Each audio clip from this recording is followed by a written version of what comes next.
Oh god, the burps. Oh no. I ate that pizza a bit fast. I've been hearing a lot of wooey cars today. Ew. So, ambulances, police, and firefighters? Yep. I'm not exactly sure which of them, but a lot of wooey. Oh, that's kind of simple. If you've heard the wah, wah, wah, wah, that's the police. If you've heard the shit, that's the wrong game. If you've heard the oh, what is it? Wah, wah, wah, wah. Well, I Yeah, think that's that ambulance. in Finland they all have the same 3 settings, and yeah, it's not super controlled that which sound is which. But I Well- think they might have been ambulance. I think the basic sound they all three have is the same. It's just that the what's it called, the horn, I guess, is different. I don't know. Yes. Yeah, I had a lot of firefighters drive past my window the other day. We had like a great hall that had a fire, so all of them had to go there and take care of it.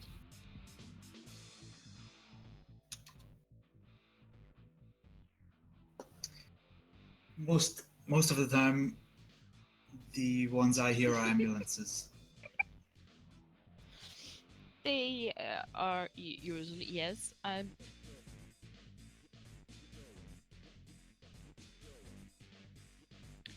My nails are perfect.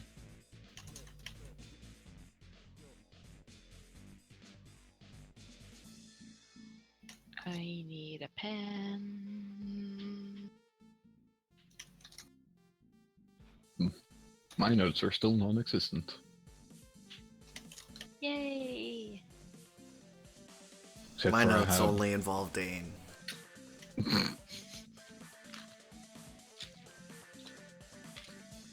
I have 3 notes. Letter of recommendation: King of Citadel Felbar, Sarah Dalcor, and Primary Dragon Scale.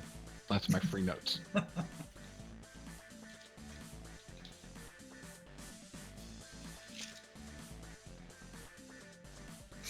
Ew, why is this wet? Ask your doctor. I doubt he'd know why my pencil case is wet.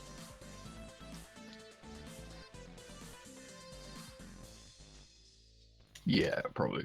She has a really good, like, overall comment whenever someone says something vaguely, I don't know, medical. Yep. And I think it was just a little leakage from my water bottle. Yeah. And here I thought you were going to call the Finnish Bureau of Investigation or whatever it's called. The FBI. Yeah, the Finnish FBI. As the Finnish Investigation Bureau. So you mean the FinBI? Well, that would just be the police. We don't have.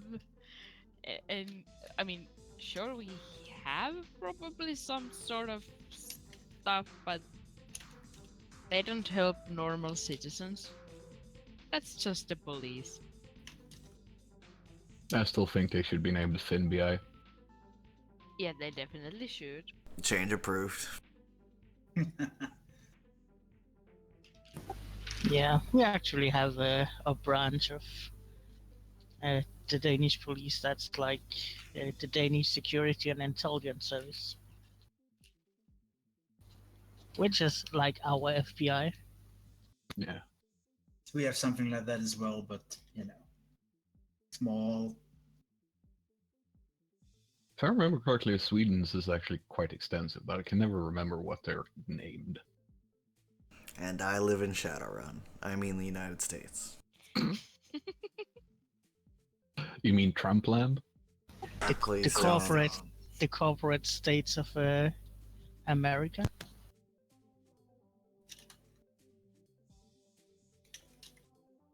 It's not my fault the rest of the world bought Coca-Cola and McDonald's. Yeah, the corporatism is infesting our nations too. It's like a virus.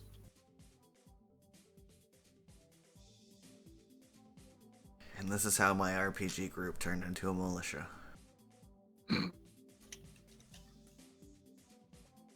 Fight the system! Stick it to the man. Damn anarchists! Get off my lawn! So a recap. Sure. Go ahead.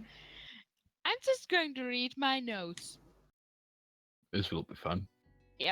We are riding codes now. We've read the chicken horses. We are going north because of a map lizard. And that's it. A mapless, huh? Yep. I think there's a word missing at the end. Stone giants making a dam, possibly, plus nope, just breaking houses sent by Athene. Someone. The stone giants also want to be the kings of giants. Restoring ruins will help. We attack them, and that's where my notes end. Well, we whacked them. Literally, the last word I wrote is and. My note is Derp Okay. got laid and Dane got scarred. Oh, that was the session before the last. Oh, really? Yes, it was. That Also, was a Dane long wasn't fight. listening. It was. Dane fell asleep when Derp started. That's even worse. Now it's in your subconscious. You don't know how much Dane had to drink. But yeah, we won the horrible, terrible stone giants and decided to stay in their houses that they were destroying and rest. Yes. Also, And I that's believe where we are. found something in there. Yes. Found a very finely made dwarven flame tongue that Yes. I was super conflicted about giving to Burr or not. I'm fine with it. I got cheese.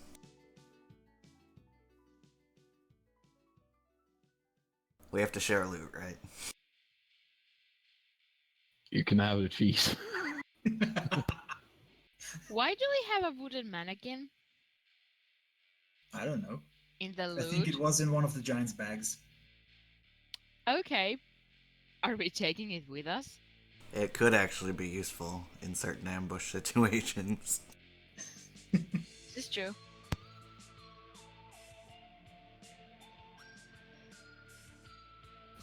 Well, if it's a new day, I guess we should be continuing.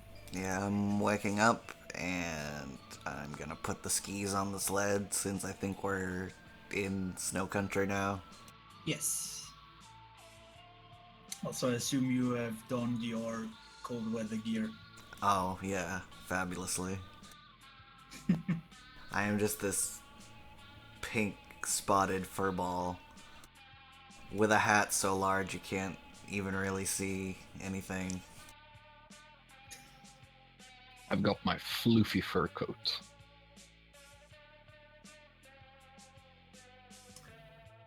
Yeah, I got my floofy wing muffs. Can you actually fly in those? I don't think so.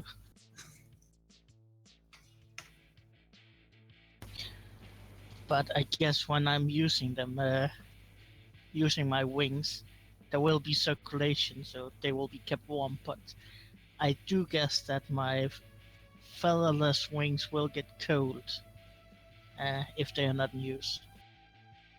Yeah, I think so. Okay, so you pick up your stuff, don all your cold weather gear, customize your wagon to a sled. Yep. And continue riding on your goats. It's now that we need some music box so that we could like have the sleigh go up and down. Nope, nope, nope, nope, nope.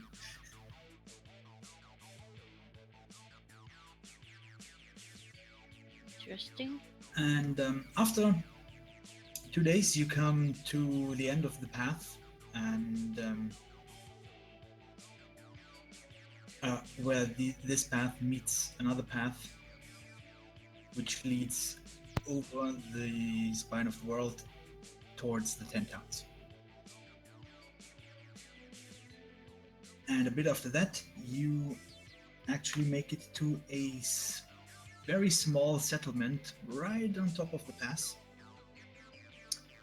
that goes by the name of Hundelstone, and it's predominantly its population is predominantly made up of dwarves and gnomes who are mining there.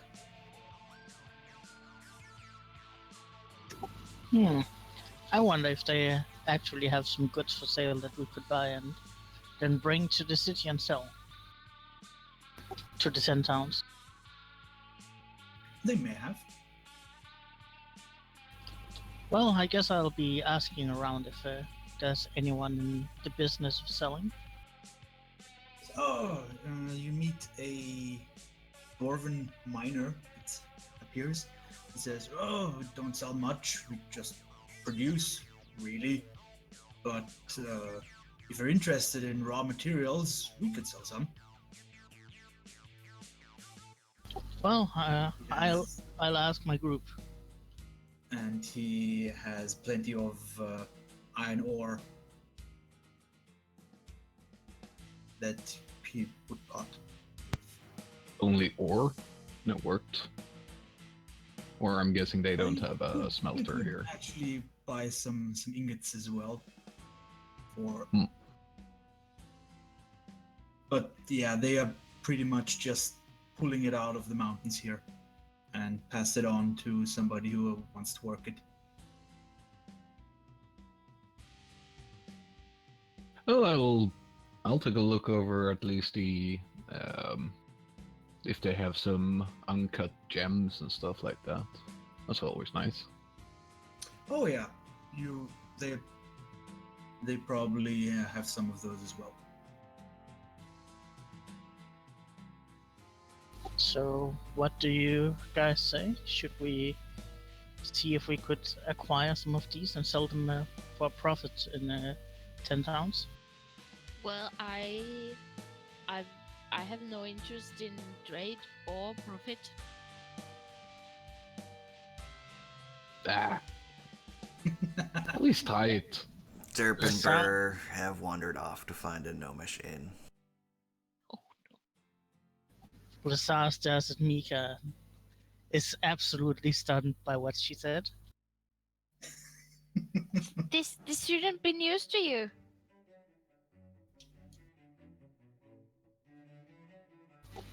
Well, I just thought that you felt it was less important, not that it didn't matter at all. Oh, I don't think it doesn't matter at all. I have no interest in it. As he's speaking, I want to pick up the largest piece of amethyst that I can find. Okay. Yeah, like what size about would that be? Probably about the size of your fist, maybe a bit larger. So about 10 golds worth. Yeah, Amethyst is pretty fucking cheap. yeah, because it's not very rare. Yeah. But it's probably one of those cracked geodes. Yeah, Amethyst Cove. Yeah. I like pick it up. Say this doesn't interest you? Hold up the amethyst code to you. God damn it, Mika. I was about to say Katla, but god damn it. Well, it's a stone. It's a pretty stone, but still It has pretty violet crystals inside. it's still a stone. Ah, I turn to the whoever is like looking over me while I look over this. How much do you want for this? That one. I'd say it's worth about 10 gold pieces.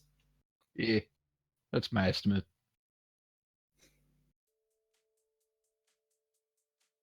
Look How at about it. Look at its size. It's the size of your hand. yes? Maybe even larger. How about I give you 8 for it, since you don't have to hawk it. Give me a diplomacy. Sure. I suck at this. Which is persuasion. Yeah, I always confuse the terms because systems. Hey! 16 with my fabulous plus 0. Deliberates a bit and then he says, well, I suppose it's better than sitting on it waiting for somebody else to take it. Yes. Well then. Let me see what else you have here. And I don't give him the money yet. I'm just gonna go through and like start talking about like many of his uncut gems, like whatever he might have. He has a pretty large variety of various 10 gold piece worth stones. And actually, one catches your eye that with a bit of cutting could fetch you up to about 100 gold pieces. I like hold it up. I'm guessing it's like a thumb-sized thing. Yeah. This one's pretty nice. Yeah, just got it out of the mine yesterday. It's got a bit of shine to it. Yeah, if you can cut it, it's probably pretty valuable. Yeah. About 60 gold. Yeah, if you cut it, it's worth 100 easily, so let's split the difference and say 80. Fine.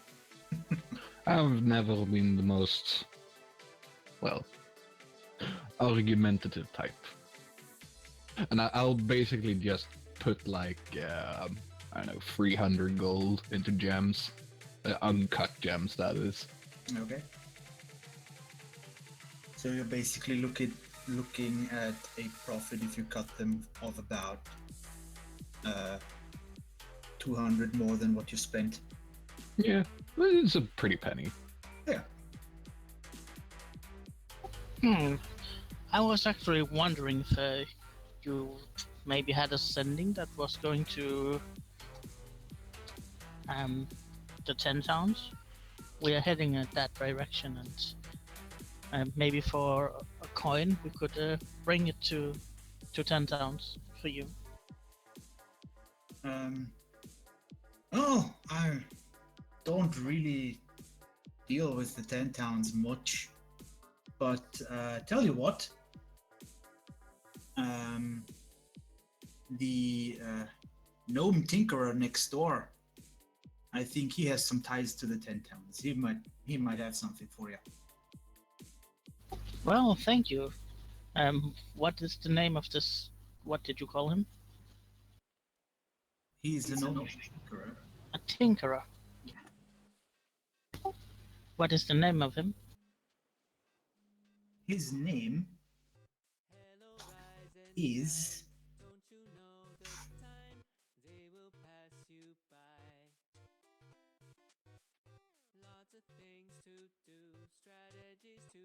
Michael Douglas. No, his name is Thwip Ironbottom. Thwip? Thwip. Yes. Well, thank you for that information. I guess I'll go to the neighbor then.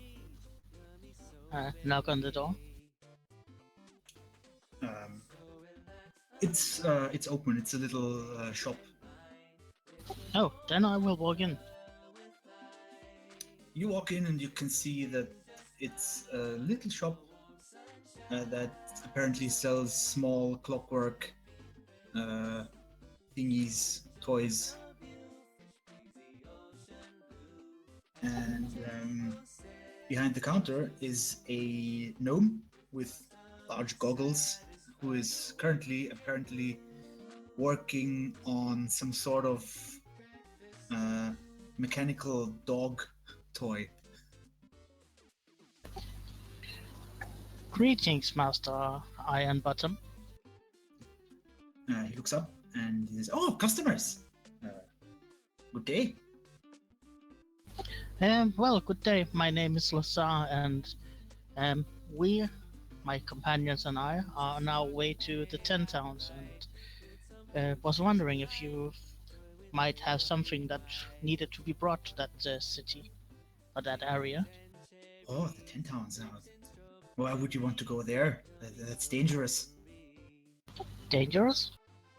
Oh, yes, I hear there has been heightened activity of giants there. Oh, there seems to be heightened activity of giants everywhere. We were already killed some. Oh, well, that's good to hear. And as he turns his head, give me a perception check, please.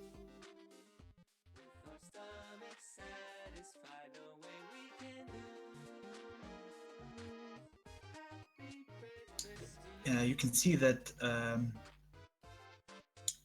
on his ear he wears a little pin that is a small harp. It's usually covered by his hair, but you manage to catch a glance as he turns his head. Oh, well, I guess I will make secret hand signs to him to show that I belong to the same group. He recognizes that, obviously, and he says, oh, okay. Well,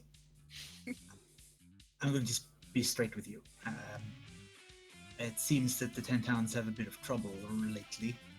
Apparently, Bryn Shanda has been attacked by frost giants. That sounds terrible. It's Bryn Shanda specifically that we're traveling to. I would have guessed Bryn Shanda is the largest of the 10 towns after all. Yes, I have been in contact with an associate there who says that apparently about 5 days ago a couple of frost giants were looking for a particular person, and apparently when this person wasn't there they just smashed the town around a bit. That sounds really terrible. Maybe when me and my companions go up there, we can bring it some justice. Oh, I hope so. If you could go there and look what actually happened there, would probably be very interested. If you can find out anything else. I definitely will. By the way, you said that the shop was open, right? Yeah.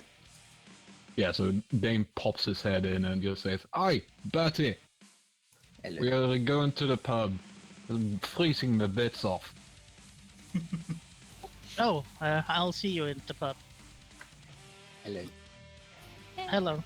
Hello. I am going to have a ride Hello. back from the... And I will drag Mika with me, since she is obviously not interested in the the goods, so to speak. Where are we going now? Pub, obviously. Okay. Yes, and he tells you if you get to Bryn Shander, you should look for Beldora for more information.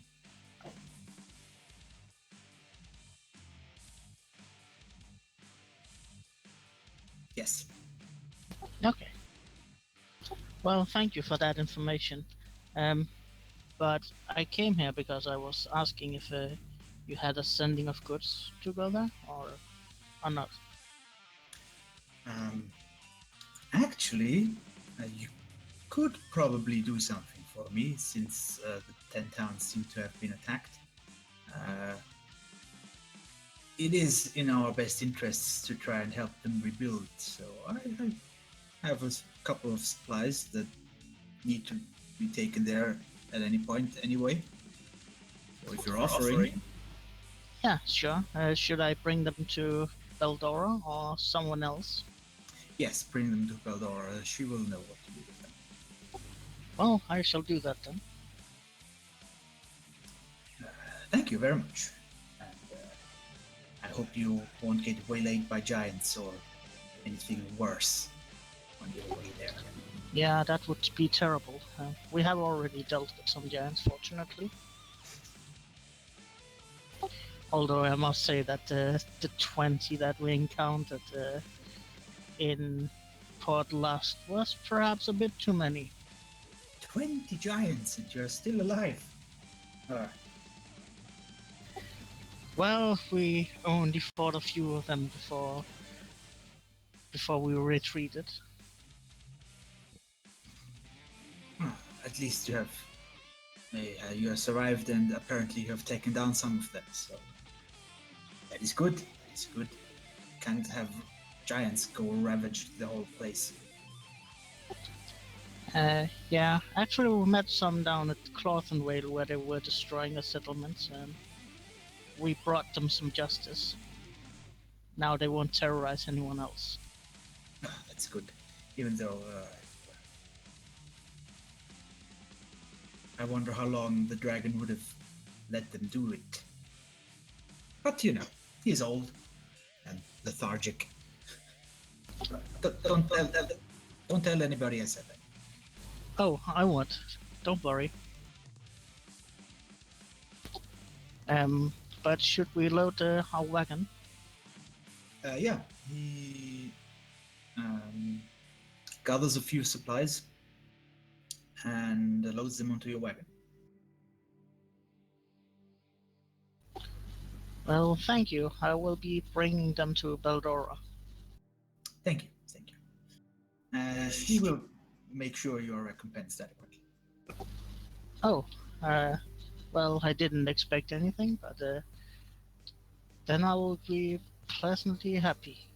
Oh, you do something for us and we do something for you. That's how these things work.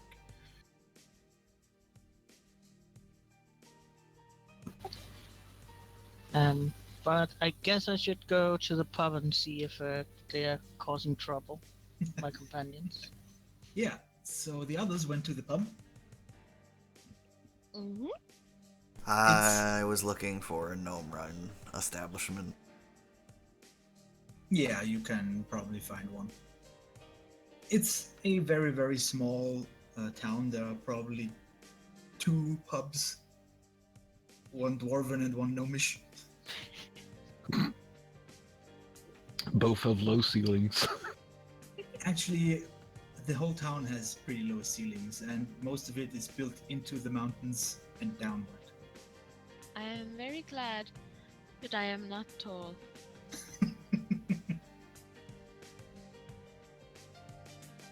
Yes, anyone who is taller than your average dwarf probably gets greeted with a "Hope the wind doesn't blow you over up there."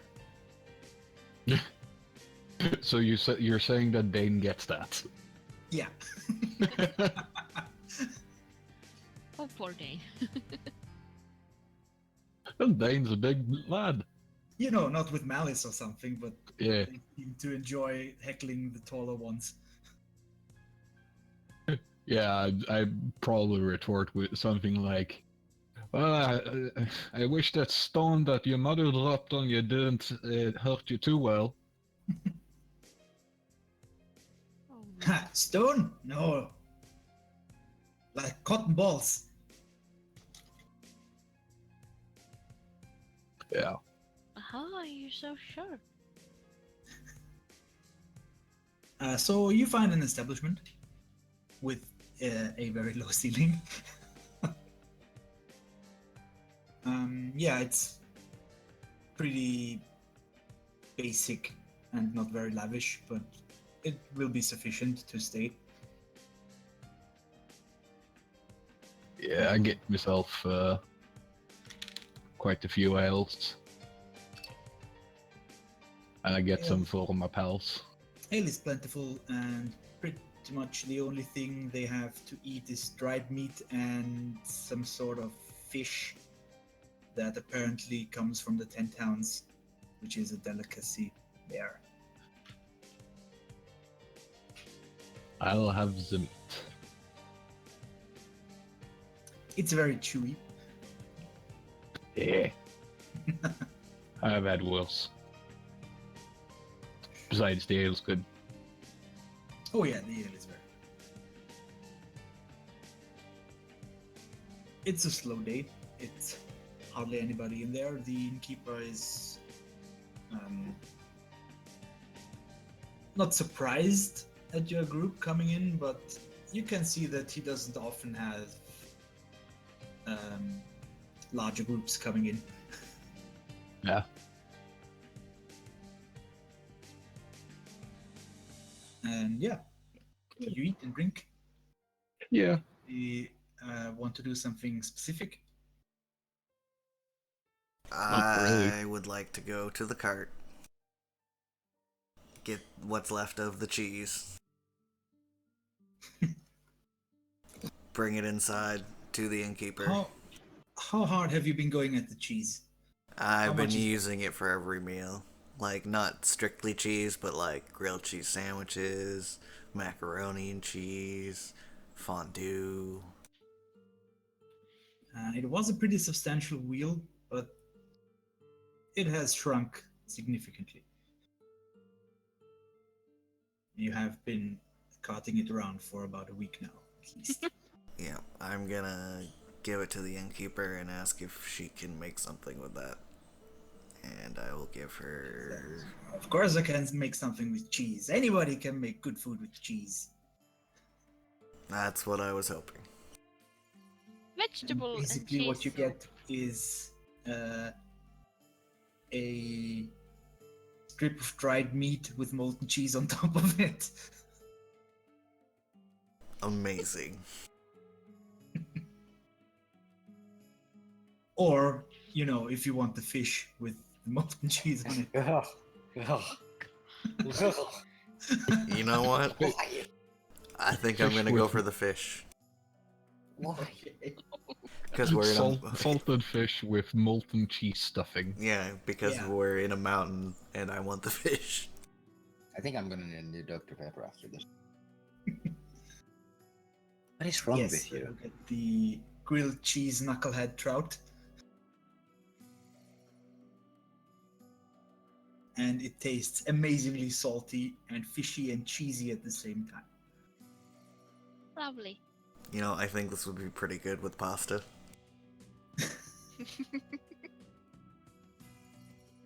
Yeah, I let anybody try some that wants it. I keep a 2 meter gap between myself and that meal. Yeah, even Dane, who you've seen pretty much eat anything, is like, and he like holds up his mug of ale to shield himself. Mika tries a little. Mika rolls constitution check. Actually, let me check how good it is. The fish? Or the cheese? The combination Okay. of a couple of weeks old traveled cheese. I mean, we've been in cold climate, so the cheese is probably kept pretty well. True. I mean, Question it's is designed to actually, keep. question is, would it be a fortitude saving throw to resist the cheese, or dexterity saving throw to try to like just eat the cheese without tasting it at all, just going down entirely? There's nothing wrong No, with it the would cheese. probably be a fortitude to resist any ill effects that the combination would have. Yeah, better the cheese, but the combination. Oh dear. Oh, no, it's definitely gonna be a Constitution saving throw. Oh, I Yes, shouldn't have ordered the well- mountain fish. At first, it's an interesting experience, which quickly goes into the "oh my god, I have made a huge mistake" territory. Your body starts to feel a bit numb, and then you realize you have been served some blowfish.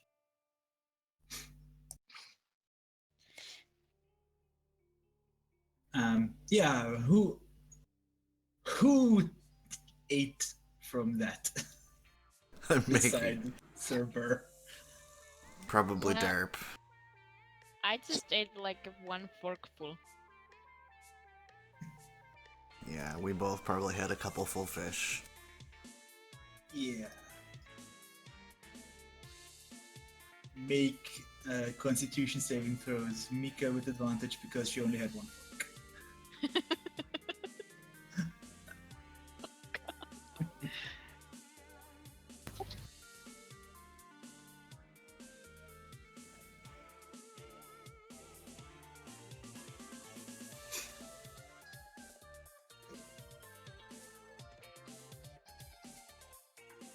Can I, just for lulz, guidance any of them?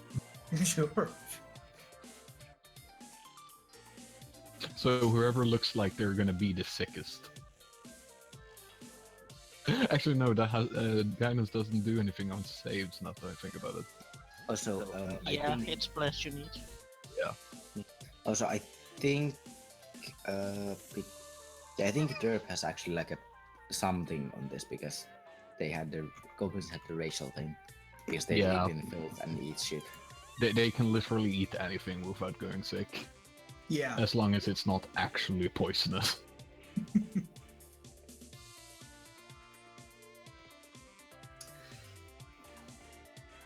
Yeah, so you don't take any damage from it because it's not actually poisonous, but you are considered poisoned now.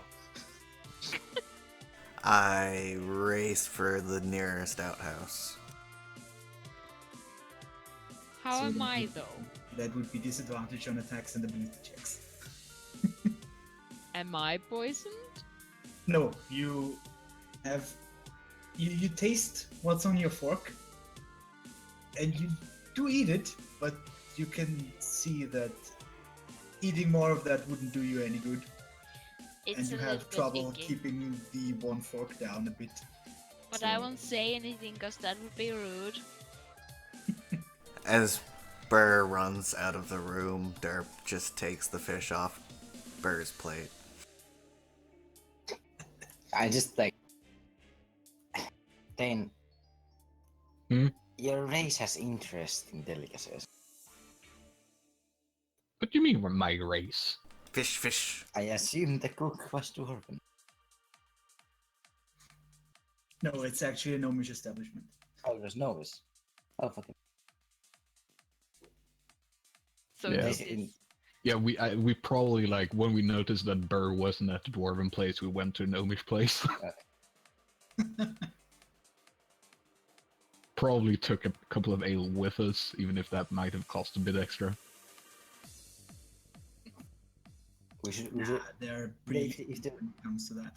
if they're like opposite of each other, we might just like I would just like use mage hand to just like buy ales from the other. Just travel them.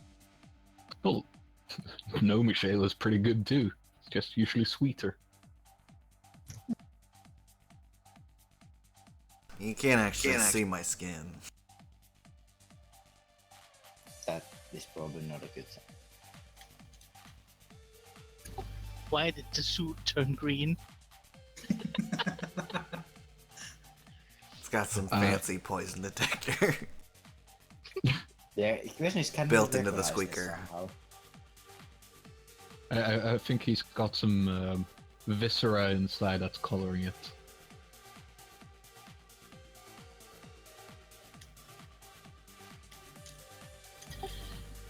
Well, I met an interesting person, a musician like myself. Told me about another musician that we could meet in Bryn Shadar. Wait, you're a musician?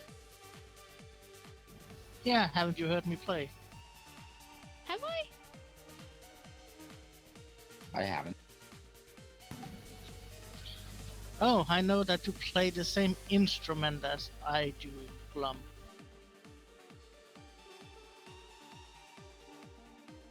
Lum's a musician also?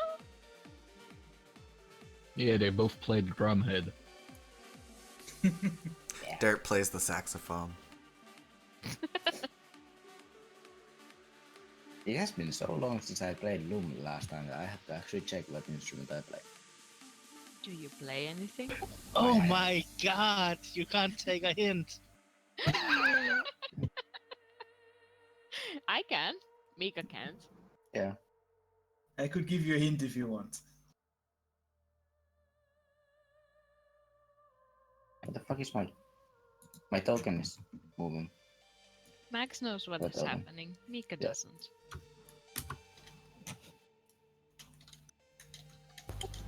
Yeah, I'm trying to talk about a stringed instrument that we are 3 in the group that master.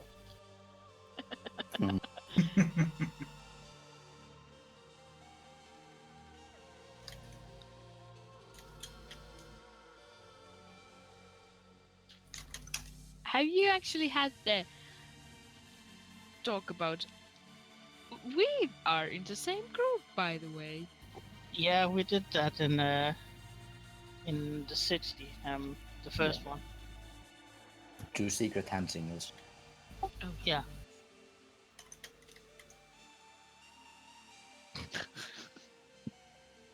Well, at least you're not dying on the toilet.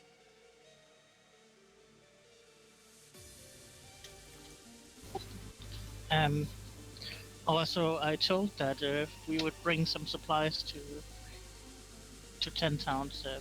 They have had attacks from giants, just like many other cities. So they need something to rebuild. And I said that we would bring them, and then we would get a reward once we arrive. Well, that does sound like something we should do. I mean, could do. Helping bring stuff. Yeah, I mean we're going in that direction anyway. Yeah. It's not like we have a cart for nothing.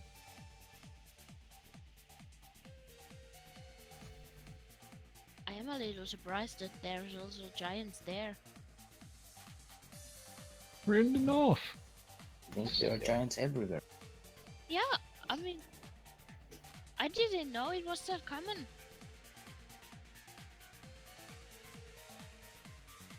Ah, my wee lass. You need to get out more.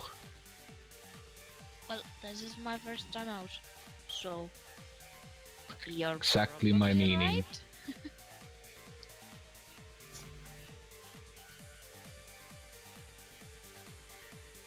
Anyway, sit down, have an ale. Let's at least get some good sleep in tonight before we head off. Sure, I'll sit and take some ale. Also, what is that disgusting looking food? Yeah, don't touch it. I don't think it even classifies as food. Well, Derp is eating it. Derb is a goblin. Yeah, Derp is Derp. Well, then it's a goblin food. Goblin food does not constitute food. Derp seems to be loving it. He just can't get enough of those fish with the cheese.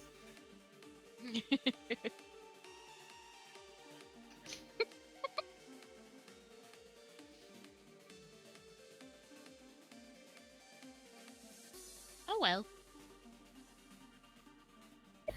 Well, I would like to order a standard meal and a standard drink. You can choose between fish with or without cheese, or dried meat. With or without cheese. Well, give me the dried meat without cheese. Can we also choose our ale with or without cheese? I would recommend without. If you order it with cheese, you might get it with cheese. This pub is all of a sudden gone American. You want cheese with that? Oh, they're out of Guacamoles. bacon. Guacamole is extra. Oh no. Oh. So there is in Derp's ale there is a molten lump of cheese, or they melt a lump of cheese into it and it solidifies again, and a bit of the cheese fat is just swimming on top of the ale. Oh, I actually figured they would be mixing it so it would just get this It'll gooey still, consistency. it'll still separate them. Yeah, they're not really equipped for that. Also, the fat in cheese makes it so it's almost unmixable with something as liquid and alcoholic as They would need ale. a high-powered blender to do Yeah. You can mix port with cheese. I know that. These big world dishes are very weird. Yeah, they seem to have favored cheese for some reason. The gnomes are in approval of your empiric zeal. I have only one question about Derp's drink. Is it ale with cheese or cheese with ale? It's ale with cheese. Both are kind of disgusting. Yeah, I never said either of them would be better It's than the other. like the mezcal with the worm in it, but it's not a worm, but a piece of cheese. Cool. I think we have one of those somewhere. Smile's a big toothy smile with like cheese sticking his bottom and upper jaw together. I'm like sitting a few feet extra away, turned away. Every new piece of cheese that appears, then just takes a step away. So, we're sleeping here? You can if you want to. As long as my bed is not cheese, I'm fine with this. What time of day is it? It's probably early afternoon. Or after all of the shopping that Dane did, it's probably more like early evening. Well, I guess we could be moving on a couple of hours before we have to set up camp, but on the other hand, we could also sleep here. Burr is not going anywhere for the next 8 hours. Unlike you two long shanks, I'm actually comfortable in a place like this. And I'd like to have a feathered bed for a night. Like a normal sized bed. I don't have to sleep in a drawer, except now I'm too sick to get to my room. Yeah, I seem to feel like everything is so small here. Maybe you're just too large here. Everything seems normal to me. Bird just falls asleep in the toilet and his head falls into the toilet. Yeah, I'm actually giving up my whole day so I can get my point of exhaustion back.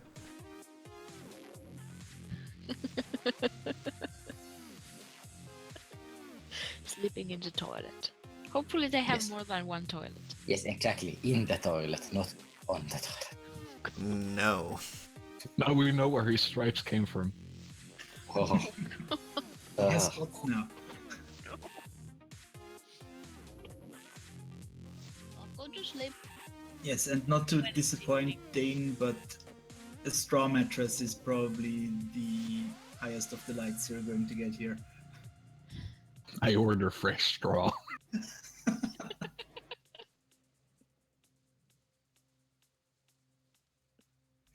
It's better than sleeping on the ground.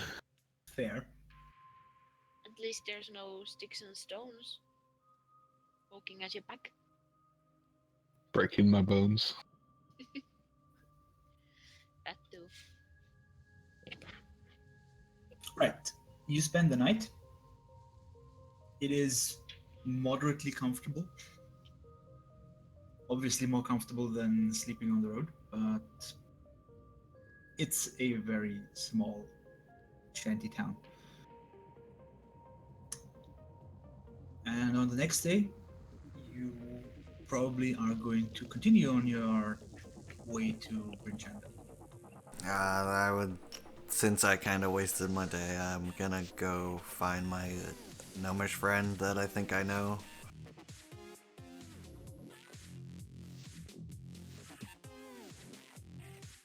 Oh, yeah. Yeah, the Tinkerer. He's still in the shop, or again. Your gnomish friend that you think you know. Very specific. Well, I was kind of asking DM permission if I know the Tinkerer. Ah. You probably don't know him personally, but you know that he is a harper because Nazar told you.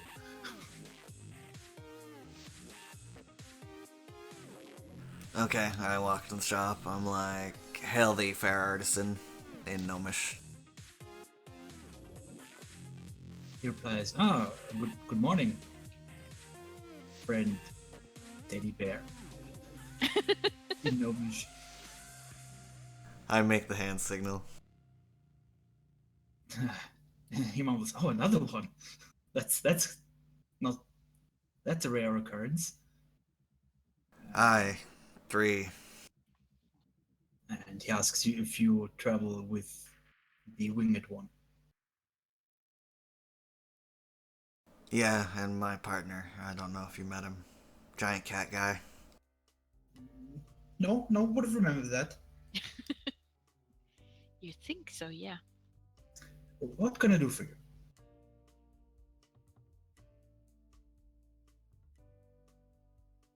I was looking for a very specific supply.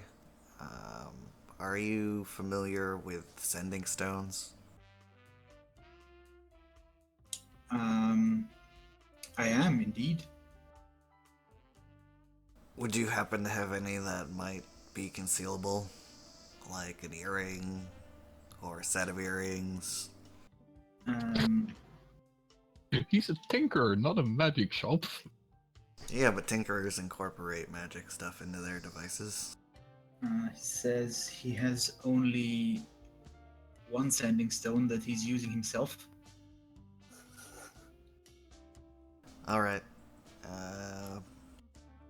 Also, it's teeny tiny settlement, but if you get to Brinchanda, Beldora might be able to tell you where you could find such a thing. Now, I'm a tinkerer too, but I'm nowhere near his level.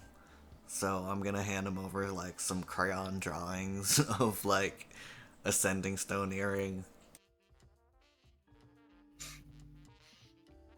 Adorable. It says if you bring him sending stone, he could fashion something similar. Alright, I will be on the lookout for one of those, good sir. Pleasure doing business with you. Yes, I won't take up any more of your time. And I bow curtly and walk out. Okay.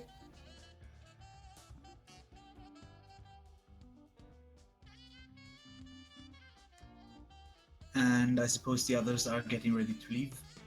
Yep. Yeah. Yep. So you leave Hundlestone, which is at the highest point of the pass, and you go down the other side of the mountain. And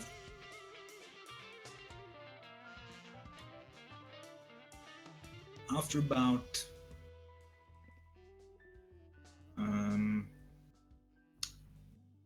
You reckon the journey will take about a bit longer than a day still. And after about half a day, when you just arrive at the when you just leave the spine of the world behind you, I would like all of you to make perception checks. Yay, rolls.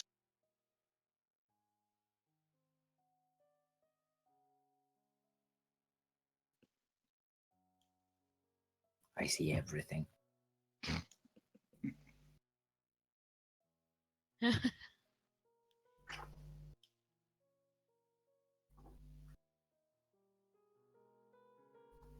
Yes, I see everything. I've come to the conclusion that clouds are indeed clouds. No, they are not. Sometimes they hold giants.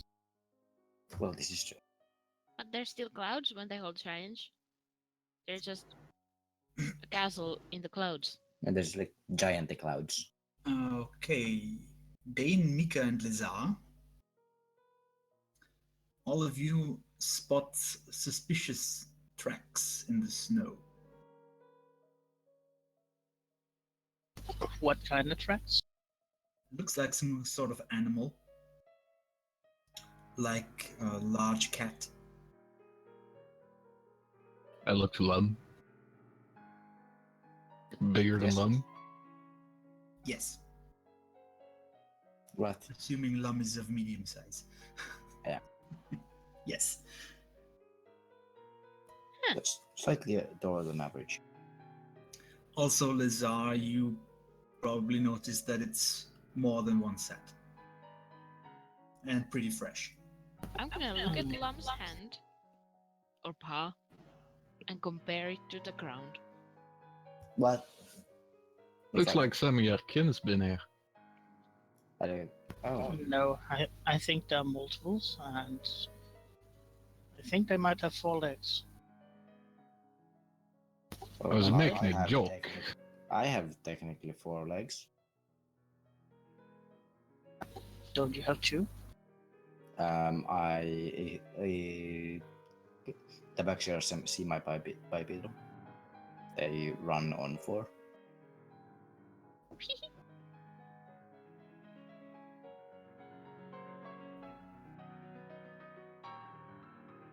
So, but I think it's some sort of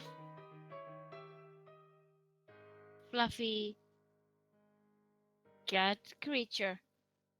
How do you know it's fluffy? You just seemed. Well, Let's see. What do I know about creatures in this area? Not much. Not much. There are. You know that there are some sort of cat creatures that live in colder climates, They have a bonus for, you know. but you don't really recall much of them. Well, keep an eye out. Actually, Lazar, you can roll it as well with advantage because you actually heard of those when you tried to get new riding animals in Laska.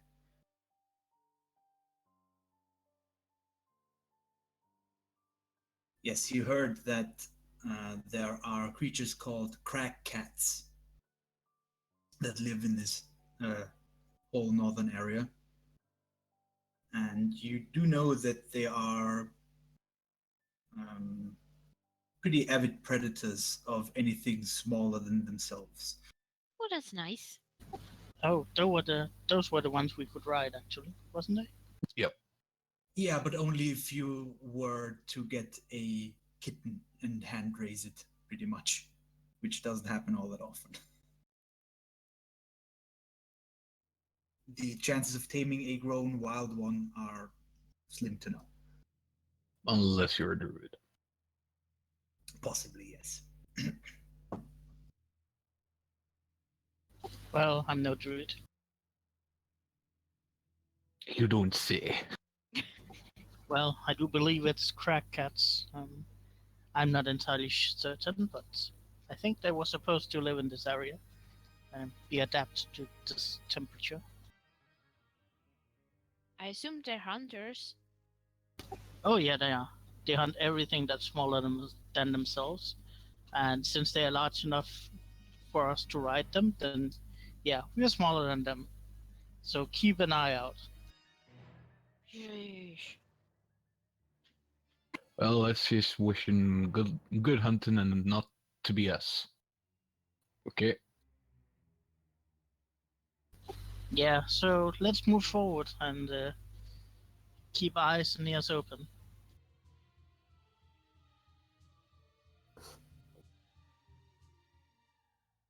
Okay, so you move forward a bit and you keep on the lookout for tracks.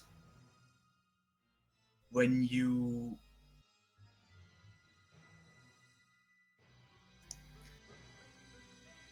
keep on the lookout for tracks, and you come to a small bend in the road when you can see multiple creatures moving, which fit the description that Lazar gave, and they seem to be stalking the area for prey.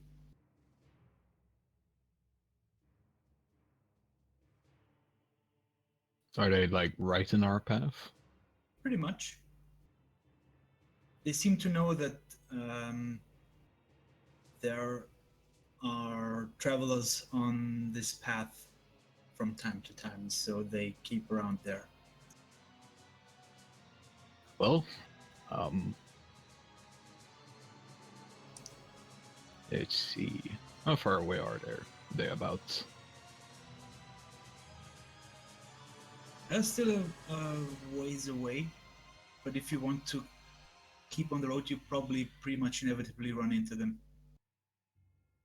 About I toss some fire bolts in that direction, not intending to hit them, just throw fire in the direction.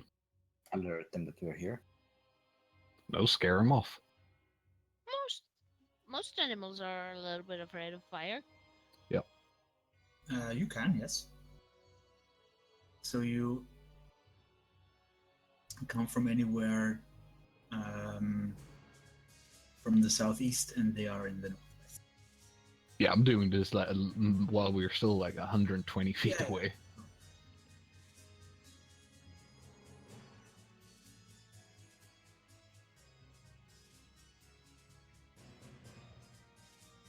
So I'm just like flicking my fingers, and every time a firebolt just lobs out. Okay, so you just throw firebolts in their random direction. Yep. And Letting some like hit the snow, the Yeah. stones and whatnot, so they splash a little. Jizzle. and you can see that they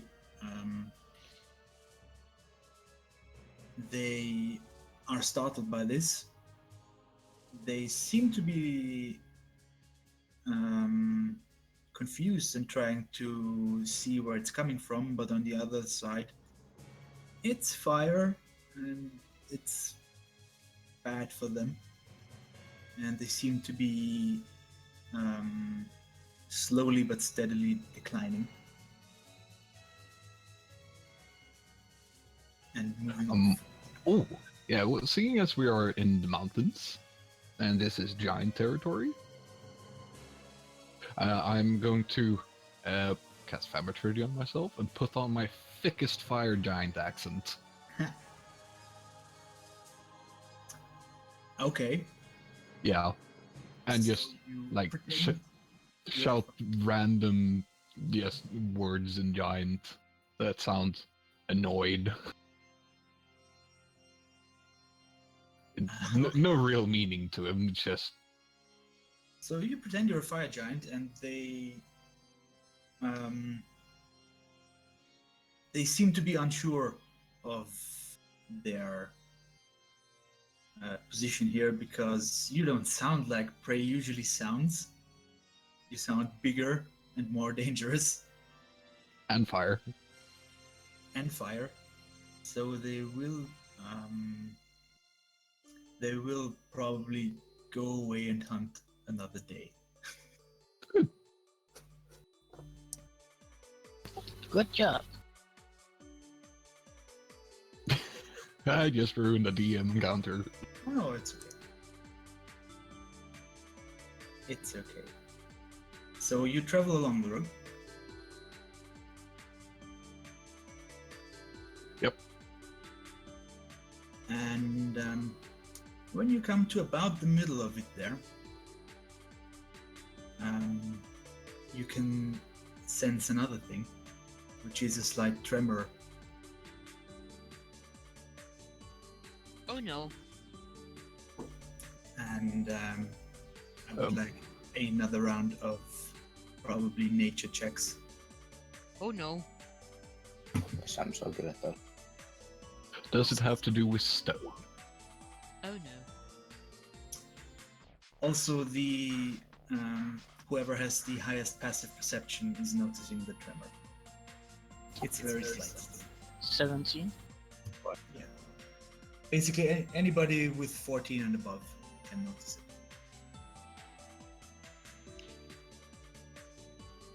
I'm gonna guess that my stone cunning doesn't apply.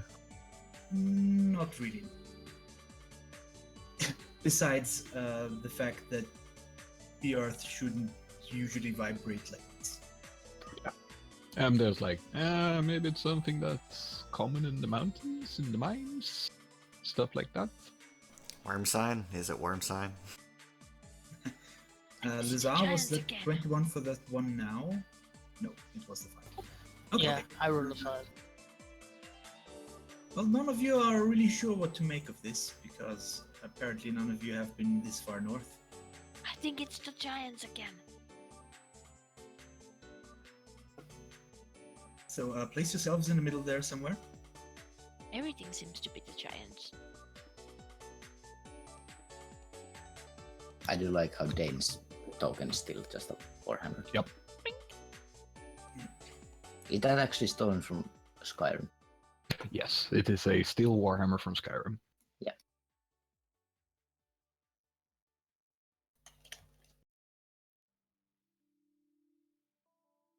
Wow, everyone's clustered around me. Well, if you want to, I can move here. I'm just thinking we're writing normally. Probably not like information or anything. Well, I'll form a line of 2 people. Burr and Derp are riding in the front of the cart. Also, don't forget that we have like mountain goats we're riding. We're pretty large. This is true. And from actually where Lum is standing, you can see that suddenly the snow and the ice in the ground starts melting, and a puff of steam is coming towards you, and some sort of large reptilian creature just bursts out of the ground. Ha! Great. Does it have wings? It has wing-like protrusions, but it doesn't Frills? look like it doesn't. Is it blue, white, and red? It is, but it's not as large as an adult one. Oh, thank God. America is attacking us. American dragon. Oh god. Sometimes I wish I wasn't a living monster encyclopedia. You can't have an adventure in the snow without one of those. Come on. Ear! Is the sound I make. Guess what time it is? Any Adventure of time. It is. Now, I'm curious, can you spell it correctly? Or are you gonna cheat and look at the monster companion? I usually have troubles remembering where the H goes.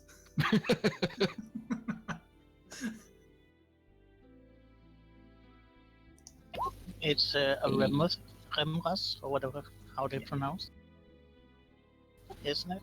I think it's. I think the most common pronunciation is Remoras. Fuck. Now my Swedish just broke in completely. Remoras. There we It sounds go. like a Pokemon. I actually never heard it Remores. pronounced. Yeah, when okay, so when you say it, it sounds like a Pokemon. When it's typed, it sounds like a Mexican Christian name.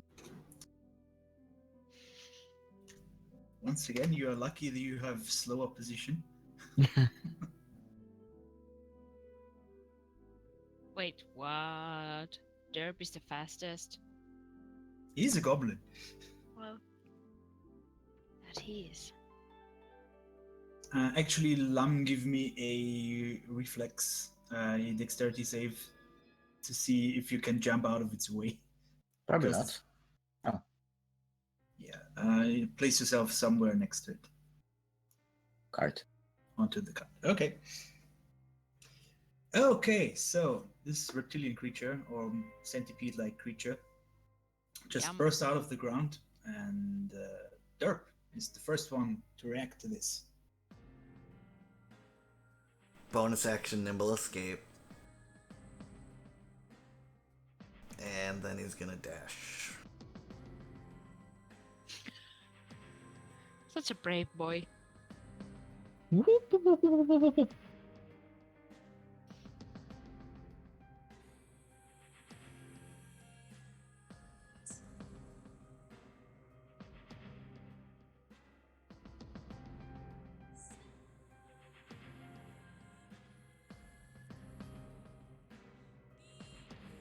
And that's his turn. Okay. Lazar?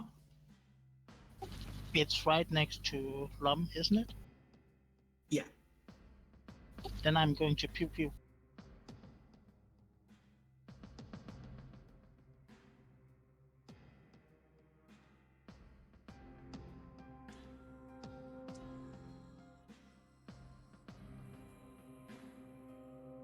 Since it is a large creature, you are looking for 14s and you find them. Pew. None of those is a 4J. Her. Come. Yeah. It's 15 though, it's close. Okay, so you hit it, and you deal a chunk of damage to it.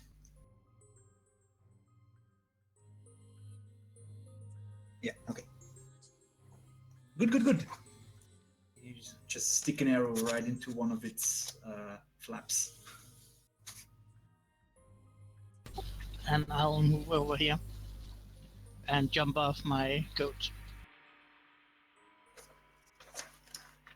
Okay. Dane. Yes. Let's see how much. First of all, how much I know about these buggers. Is that another nature check? Yeah.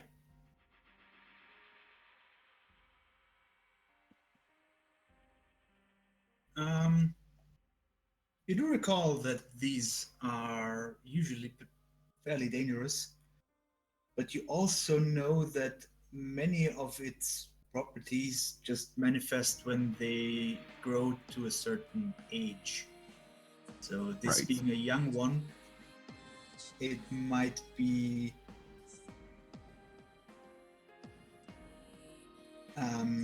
it's, for example, too small to just swallow somebody, which Yep. large ones can do. The main thing that I'm worried about is its body still produces heat, Yes. and you it know is that still when you strike it, you should be prepared to take heat damage. yes, and it. They always do that. Just when they, of course, it's more when they are larger.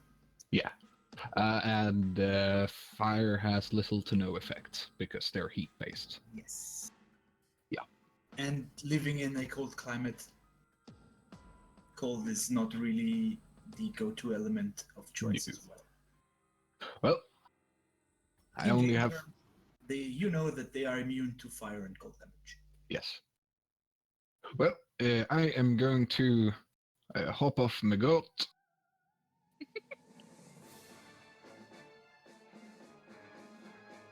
I hop off here, hop on here on the like edge of the cart, and I am going to second level Thunder Wave the bastard, because Oh. there's a cliff just behind it.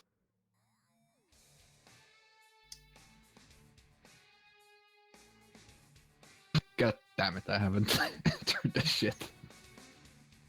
Be some kind of save, I think. Yes, it would be a Constitution save at 12. Constitution save. Well, it fails. So it takes, I believe it's 3d8, because third level. Mhm.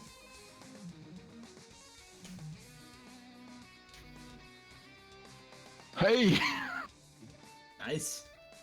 So 22 thunder damage. Also, very loud sounds. Yes, and it is pushed back 10 feet. Yes, so it tumbles down the.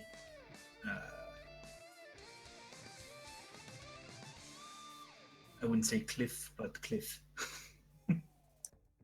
Baby Cliff. Yeah, although it doesn't really seem to be that much.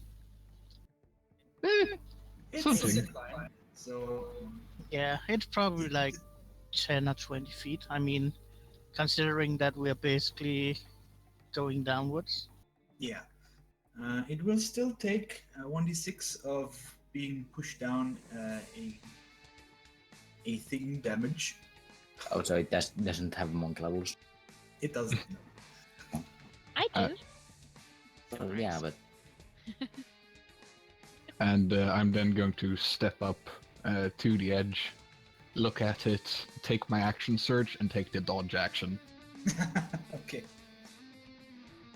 Because I don't want it to get to start damaging our cart.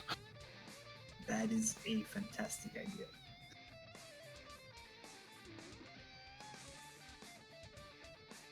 It looks dazed and a bit confused, and also the Thunder Wave did a good deal of damage to it. That was a splendid fucking roll. So it has seen better days already. Mika. Well. Well.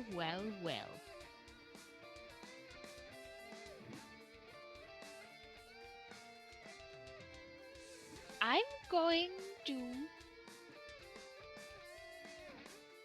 run here and then surf down.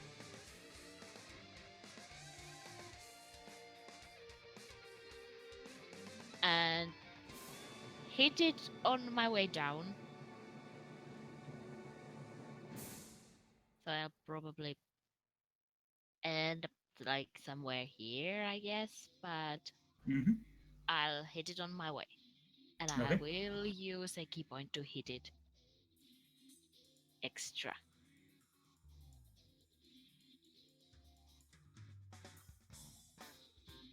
That's it. And then I will do key hits. Also, as you hit it, you do notice its body is very hot. Yep, And your and that's fist hurts. Really, really hurts. well, that one misses. Every time you hit it, you will take fire damage. That hits us. So 2 hits. And then that is a I don't know, dexterity saving throw. Trying to knock it prone. Yeah, Evil. Is it evil, pro- evil. unless it's prone already. Well, I'll still try to knock it prone. Actually, probably would be. Now that I think about it. But you know. It's if it wasn't, it is now. Yeah. Just because it has like 1,000 feet. Yeah, but it was pushed down a ledge. forcibly. I kind of visualize it landing on its back and squirming. Yeah, so that, and then just the last one. This Another hit. Yay. I'm using another key point to make that a stunning strike. Okay. So please make a Constitution saving throw.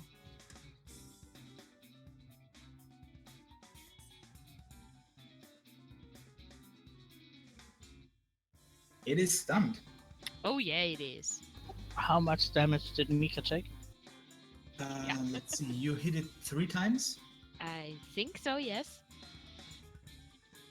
Then you are going to take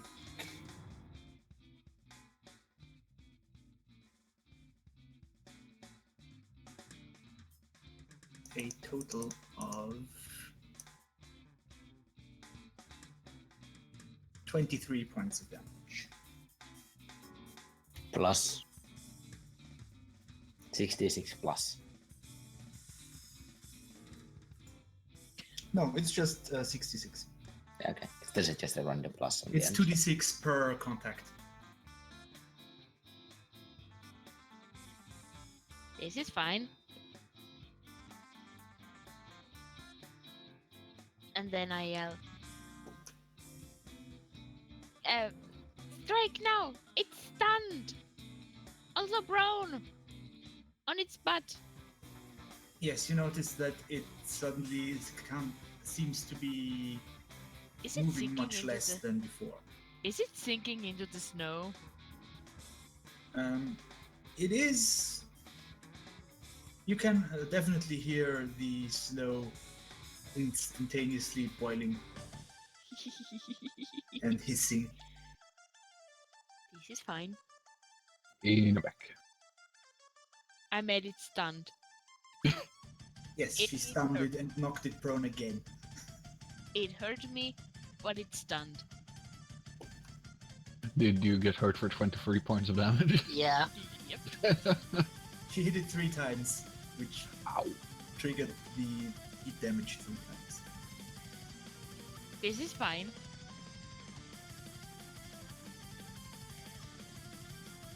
Looks like This is- Barry is also on top of it. Apparently, yes. And it's his turn, so that's his good right. Yeah, I'm raging, reckless attacking, and jumping over the ledge onto Oh, it. It is stunned, so you get advantage anyway. And Well, prone. I don't know. I'm still recklessly attacking. And because it's stunned, I think each hit is going to be an automatic critical. If I'm not mistaken. I don't think so. Not with stunned. I think that's just advantage. Yeah, and that they missed their next turn, I think. Okay. I don't have the book up, so I can't check. The first one is it, the second one will miss. I bounced. And you will still take 3 points of heat damage. This seems fair. Stunned creature is incapacitated, can't move, and can speak only falteringly. The creature automatically faces strength and dexterity saving throws. Attack rolls against the creature have advantage. Okay, Yep. so it's not actually incapacitated. It is incapacitated, Oh, Yep. so it loses its next turn. Right, good. For me, I mean us. Not for it. It's good for us. Yeah, we're going to beat up a hungry baby Ramoras. Do you feel bad about it? Nope. No, but he knows that where the baby is, that there might be a mommy somewhere. Just saying.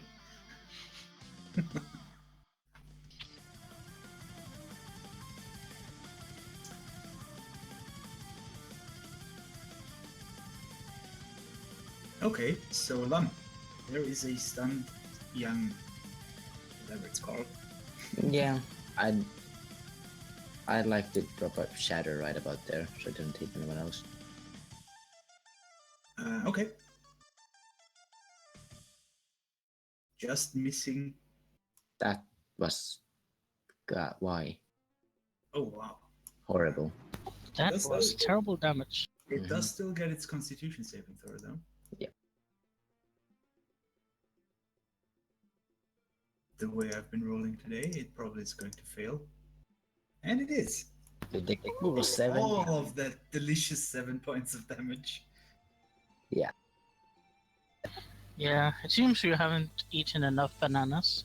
I haven't eaten no. a banana, even though I have one, because actually I'm not hungry.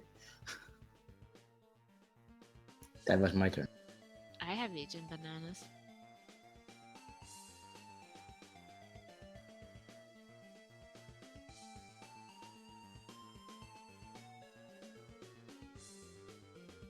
Okay, it is stunned, so it misses its turn, and it's Derp's turn.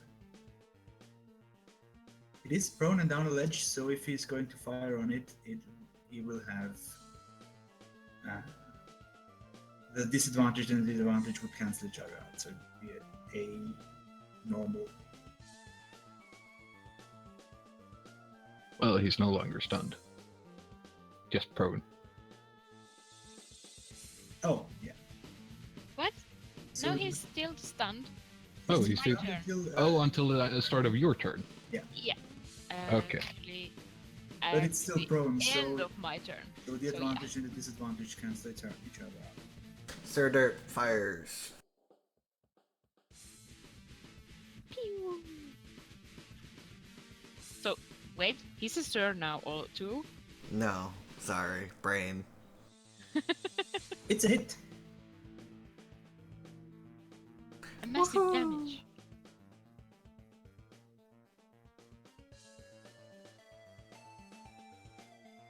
It looks like it's very weak now.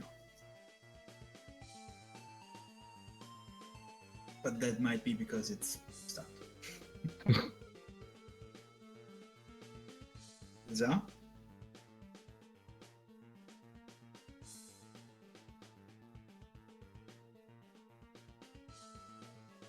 I guess I will be moving up here, and then I will be shooting at it.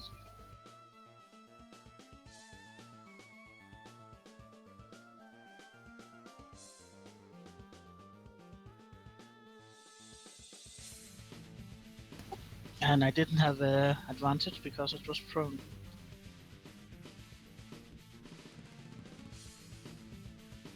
Still a good hit. Very good hit, actually.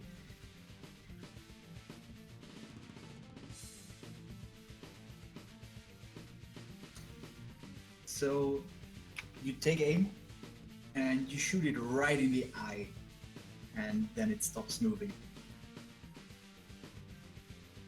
Well, it wasn't really moving a lot, but And he's moving even less now. Now, I don't quite remember, ow. but don't these guys explode? What?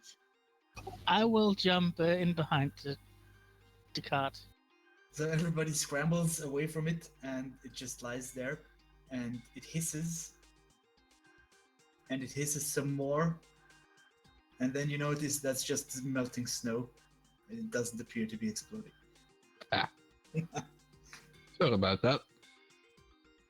That was weird. Also, it hurt my hands a little.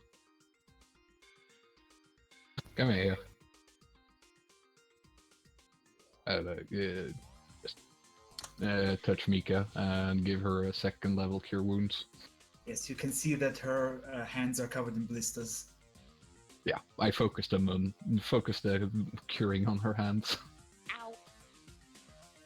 Hold still.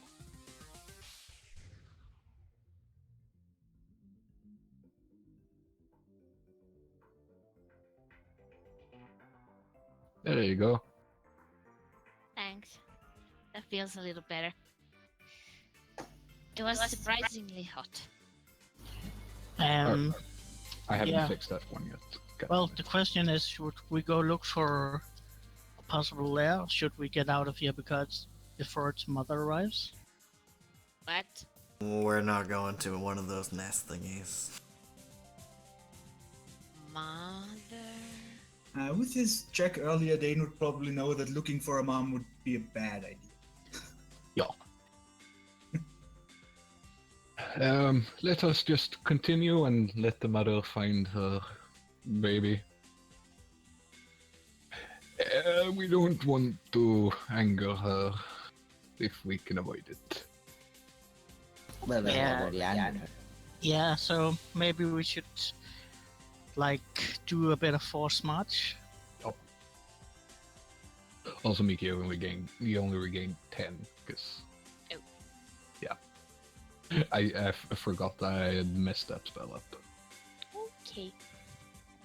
Sure, we can have a 5-minute bio break.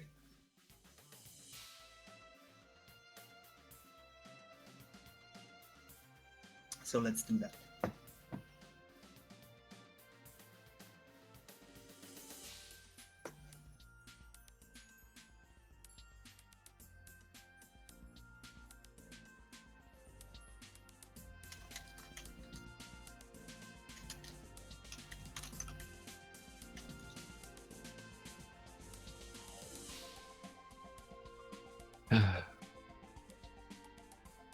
Can barely wait until we get to next level so I can get some second level spells. It might be sooner than you think. Hey! I also get third level slots, but no spells. Yeah, I'll also get my second level spells. Yeah. The woes of being a multi-class. Yes, it is. Already have third level. Yeah, I think the first second level spell I'll get is probably Blur. That's a fun one. Even though I do prefer the mirror images. Yeah, that's also on those I can take without restrictions.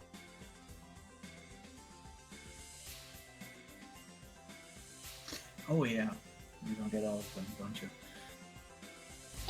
Yeah, I can only choose freely from enchantment and illusion. Oh. And then at 8th and 14th and 20th level, I can choose a spell from any school.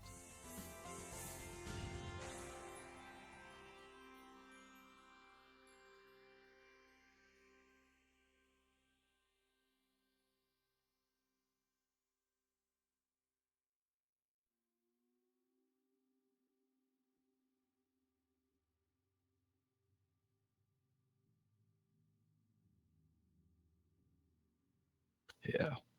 Next level is also even more amazing because I finally get the thing I took this entire class for. Which is? My bardic college and expertise. Ah. Obviously going for College of Lore. And then I'm just taking one more level and then it's all going to fighter. So I can finally increase my combat prowess a bit.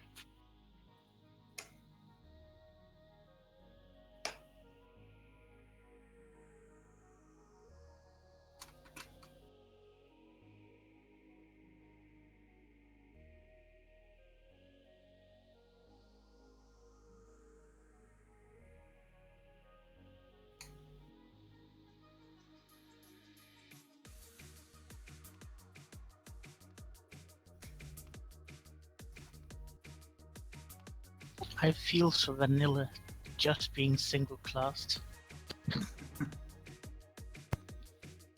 I think On I'm- your turn with the Frosty Treat. Hey. I think I'm the only multi-class in the entire group. Yeah, that's true.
I'm back.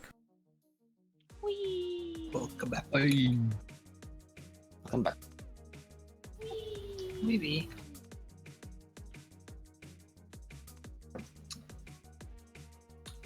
So we're all back then.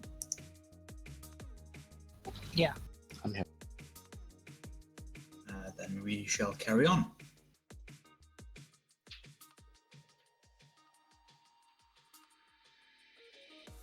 After your encounter with the local fauna, you try to get a bit of distance because you don't want to meet the mother necessarily.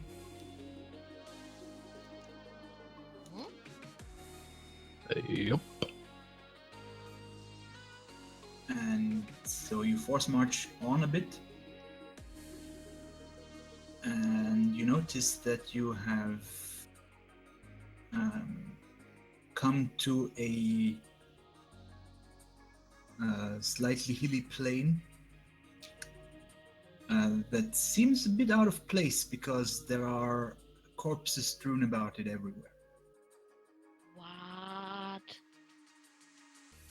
It seems that there has been a large conflict here that probably has happened within the last week, judging from the corpses.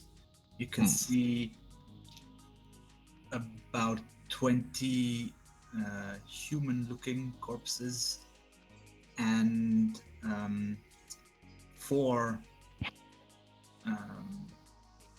that look to be dead frost giants. Oh no. Say about a week. Is there still gutter snipes around?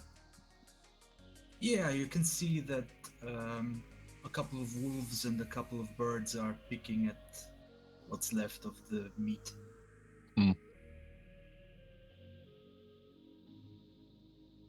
But no humanoid gutter snipes. No. I loot As the you take a corpses. close look, you realize that the humans, or what's left of them, have sort of tribal tattoos. Apparently, they are of some local barbarian tribe. Were, I should say. Now they're goop.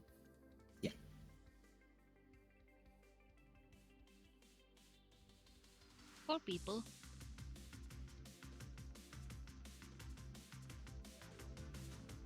Well, let's see if we can see who, which tribe they're from. You can If- try and- If we meet anyone from the same tribe, then we can ask what happened.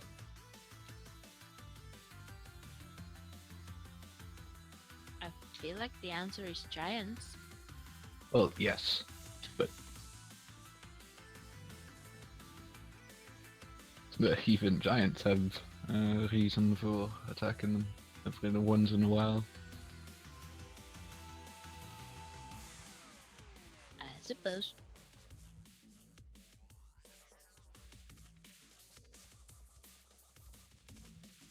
Anyway, I Find down. one of the corpses who is still in identifiable shape. Because it's rather cold and they don't deteriorate nearly as quick as they would somewhere else.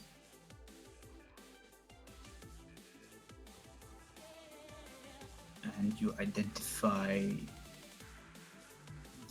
at least that one as a member of the Black Raven tribe.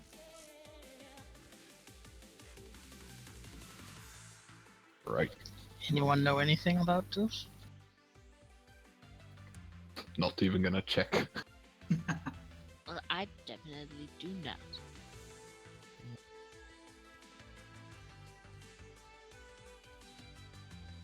But I assume their markings are pretty obvious.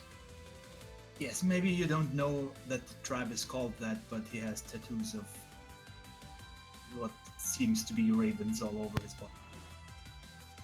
Yeah. Plus So I can- a couple of black wings on its back. I can probably assume. You might have heard of various names for the northern tribes.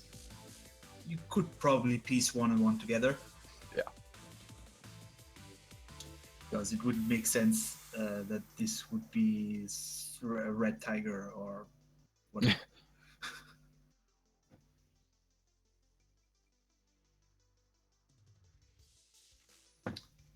Well, Yeah, they but seem to have their weapons. Some have been broken, some are just lying about. It doesn't seem like somebody has cleaned up this battlefield because it's in the middle of nowhere. Yeah. And you have the feeling that the 10 towns have other troubles to be concerned with right now.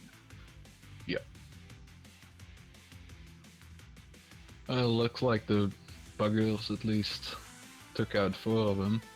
It's commendable. Yeah, that's quite impressive, actually.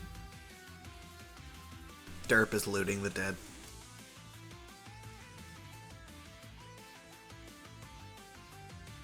You will find maybe a couple of battle axes and mauls.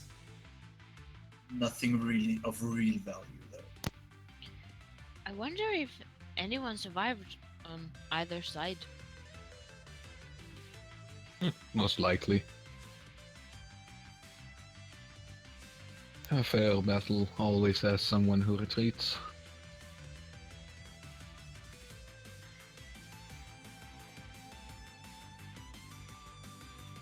Is there any footprints going away?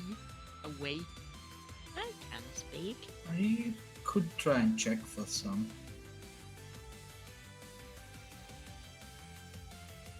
Meanwhile, I'm gonna go see if I can see what clan the Frost Giants are from. Now, would that be Perception. perception? Um,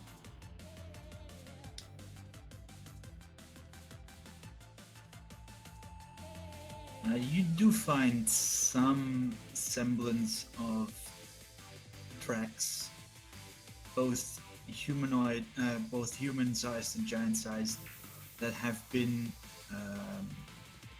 covered by fresh snow, but are still discernible. So apparently, both sides had survivors. And Dane, you're checking the Frost Giants for insignia, and you can see the same runes that the other Frost Giants you battled had.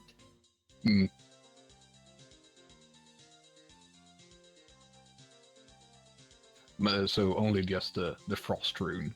Yeah.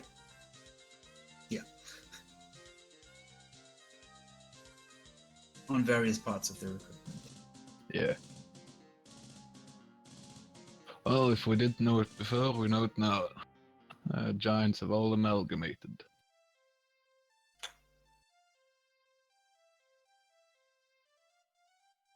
They are causing terrible trouble. Yes.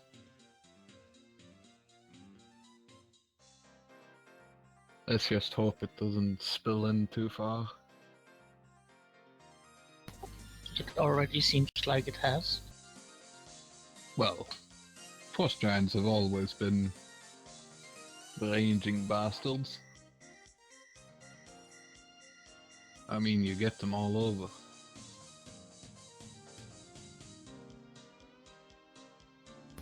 Yeah, they just seem to be striking everywhere in the north. Yeah.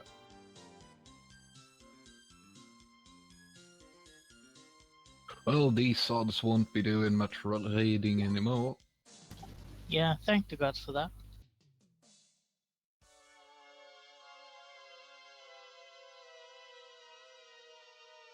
I like wedge off a helmet from one of the Frost Giants. Ugh.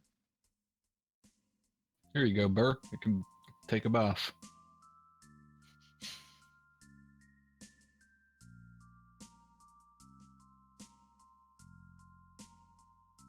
In a helmet.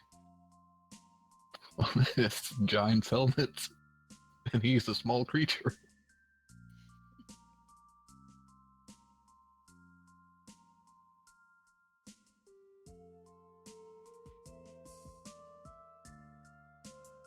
Oh, since the joke doesn't take, I just chuck it aside.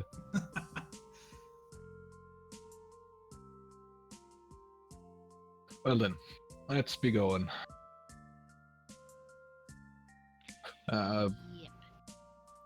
Wouldn't like to stick around for those crag cats to come around.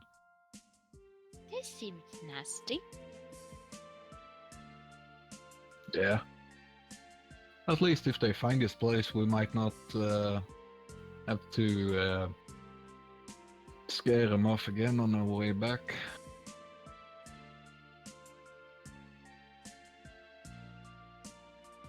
Okay. So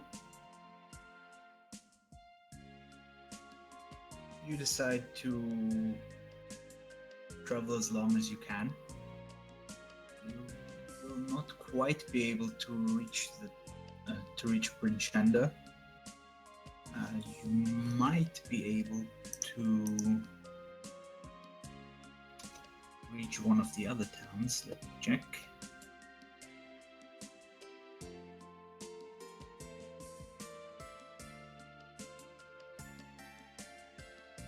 No, actually, there is no other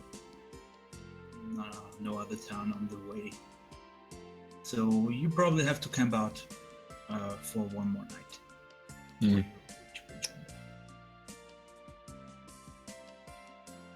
Is there like nice large snow mound anywhere near the road?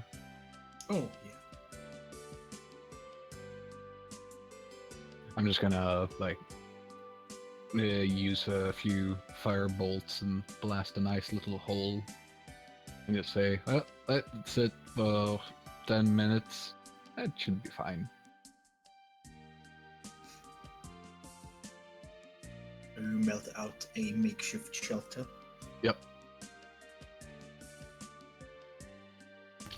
I'll just stare at it. It's better than a tent. You don't need a fire. It's quite warm.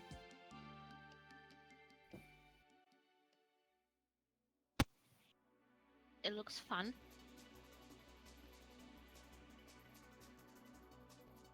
Like a blanket fort. Kind of. Yeah, I'll try to melt some of the snow on the outside as well to form like a sheath of ice. Should make it a little bit more stable. Okay.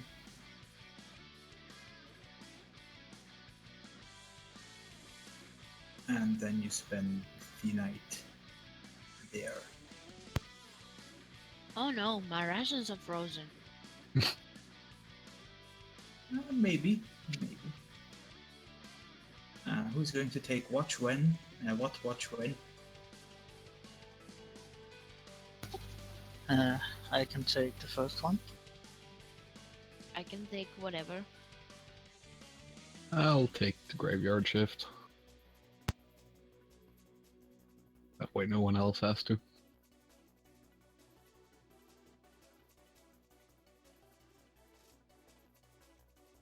Okay, so let's see if something happens, because that's fun. Mhm.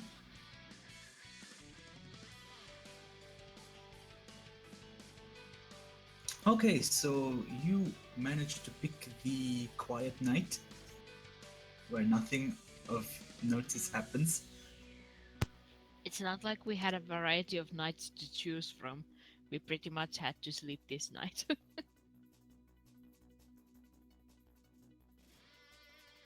Yeah, I suppose.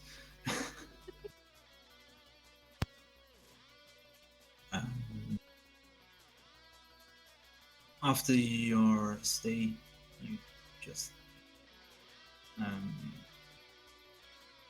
continue on.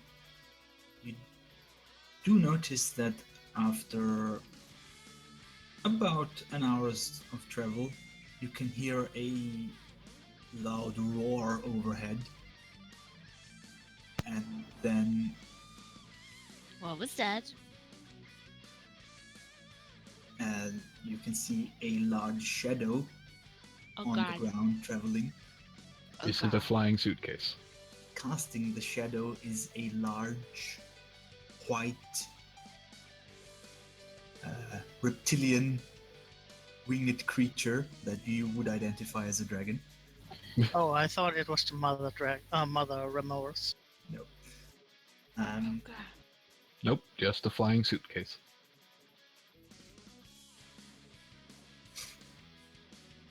And it circles for a bit. Apparently, it lives somewhere here. And you can hear it talk to whatever, whomever. Anybody speak Draconic? Yep. Of course Dane speaks Draconic. What do you take me for? Yeah, I thought as much, but gotta check. You can hear her because it's her. Saying to somebody, "Hold on to your hat now. I'm going to look at those." And then she starts diving. Oh god, it's coming down here.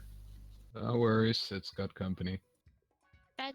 I think it's not after us. Why is company good? Heard it spate to someone. Oh right. So the dragon dives and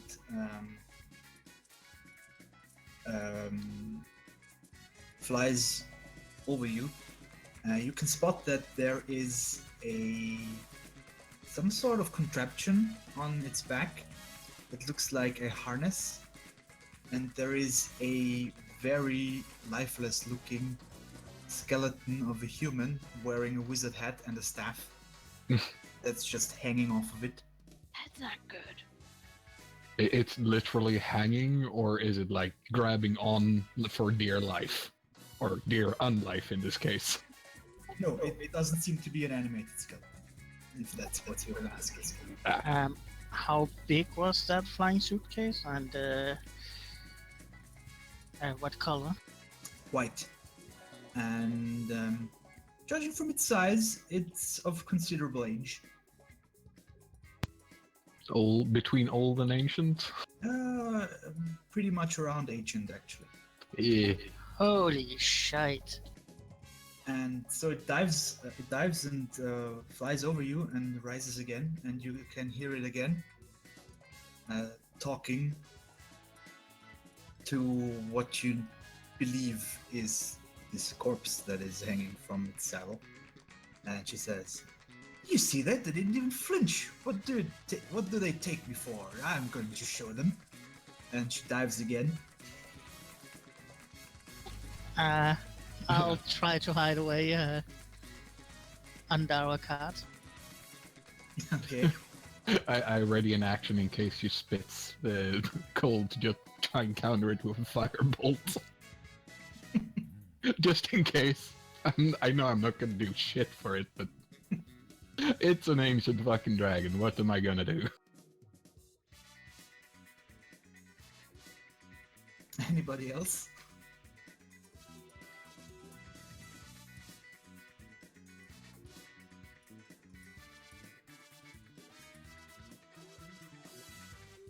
Yeah, I assume you all try to take cover. I wave my hat. I hold on to my hat. Oh, yeah, right. You also have a hat now. Yes, and it's orange. And it has cat ears. So she dives again, and she will actually breathe, but she's not going to directly breathe onto you. It's just meant as a display of power. So I won't fire the firebolt into her mouth. Smart, probably. I'm going to yelp. Yeah, Is it gone yet? I'm gonna remain stiff on my goat.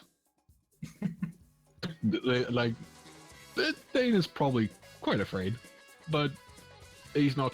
He's trying to not show it. Great dragon, just eat my goat. Spare my life.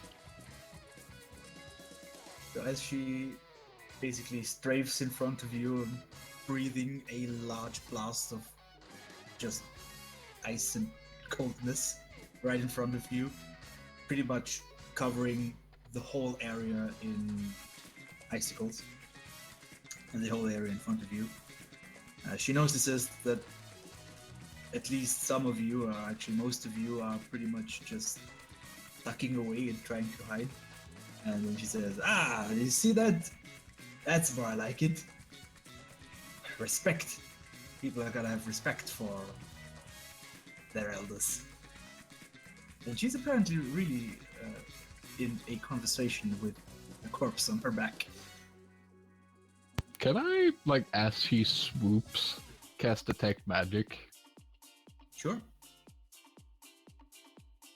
Yes, I do that. I want to see if there's some lingering enchantment on that harness. It is a mundane skeleton and a mundane harness. There's no magic in there whatsoever. Right. Well, I don't say anything. Because... Actually, I don't have Detect Magic now that I think about it. God damn it. So... Shit. Oh, I thought I had it from my domain, but no, I have Command and Identify.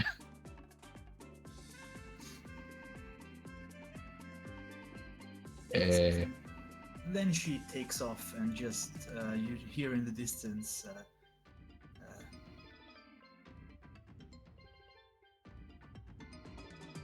that will teach them to fear Arveturias. And then she takes off. I think that dragon might have dementia. I'm gonna quickly scan my memory. Arveturias. That was frightening. Is it gone yet? No, it's still here. God damn. Well, if I can't hear it anymore, I'll crawl out and get back on my goat. What little you recall from the name is that she's an ancient white dragon that lives in the Icewind Dale, and from what you know, she will only rarely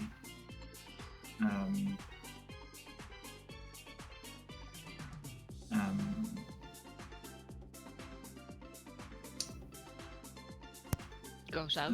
she only rarely meddles in the affairs of the land-dwelling commoners. Like, But that's pretty much it. yeah. And I haven't heard anything about her having some kind of companion. No, you wouldn't have. Right.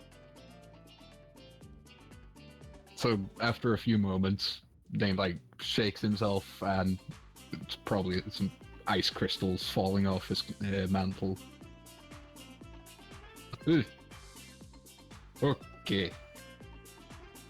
So that was another dragon. Yes, by the name of Arturius. Don't know much about her. I probably horribly mispronounced that, but never mind. There. She's an odd one.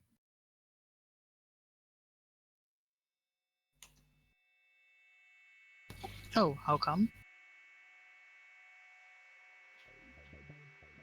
What? Aveturus. There we go. Aveturus.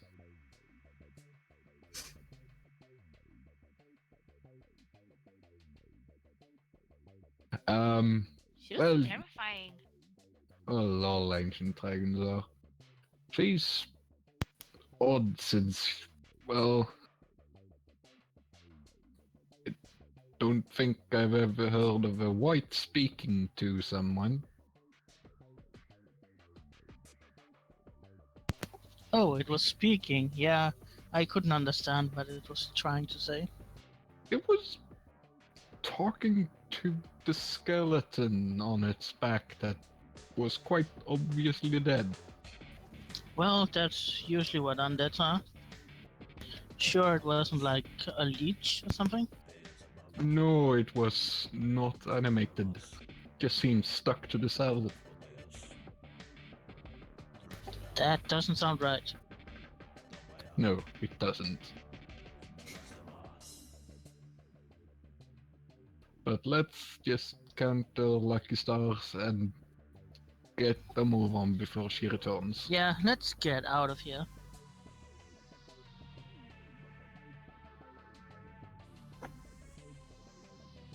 You continue to travel after this odd encounter. And after a couple of hours, you can see the walls of Brinchanda in the distance. You can see that they have sustained some heavy damage.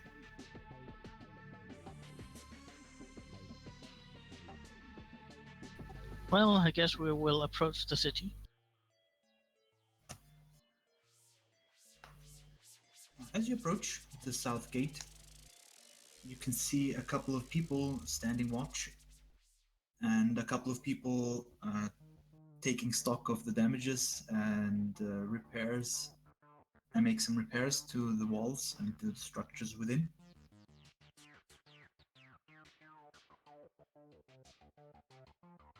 And Ahoy!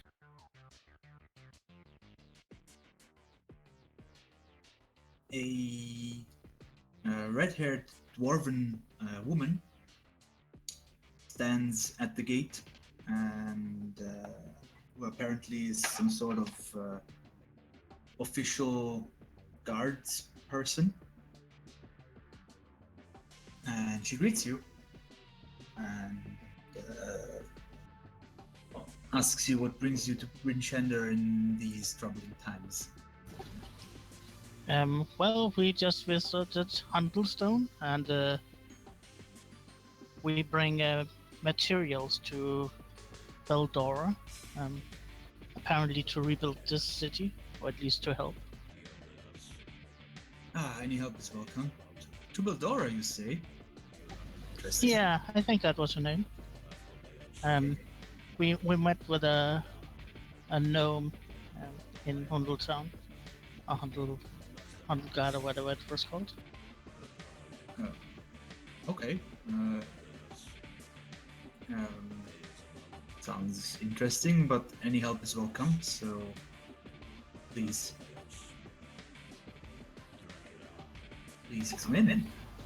Yeah, I'm also here because of a more personal matter.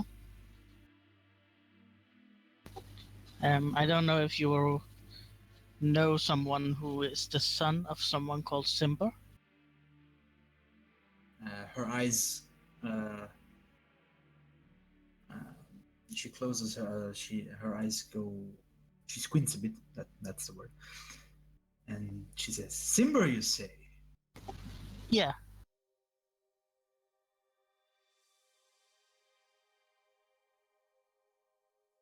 And then she tells you, as the deputy of the sheriff of this town, I have to ask you to please accompany me to Duvessa, the town head. Okay. What? Why? What is happening? Apparently asking that name was the wrong one to ask. Well, do I have to come? We are just guards. What are we supposed to do? I'm not even a guard. I'm just on a mission to fight giants and other evildoers. You're a guard, even if you didn't take the payment. Well, Fine, I'm a guard. She turns to you and says, all involved with Simber should come along. Oi. don't know. I didn't even know who this is. I have no idea who is Zimber. Zimber? Zimber. If you have no knowledge of him, then you are free to enter the city as you please. So we're not like arrested. No. This isn't an arrest, but Well, if people who know of him should probably talk to the head of town. I don't know of him, but I guess I could still come if this is not an arrest.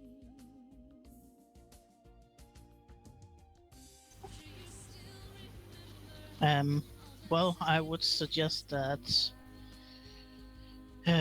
if you don't want to meet with what was the name, the Duchessa, Her name is Duvessa Shane. Or Du- Duvessa. Duvessa, then Lum, you should lead this caravan to Beldora and tell her that it's from Master Ironbottom. Well, Lam is asleep. Cold gets to him. Yeah. So maybe Burr.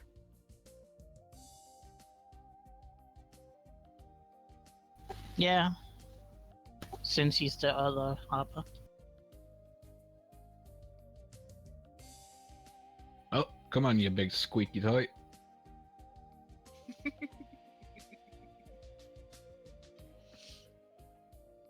Who did what?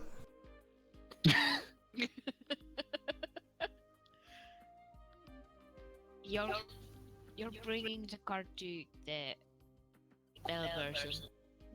Yeah, because you're the Harper.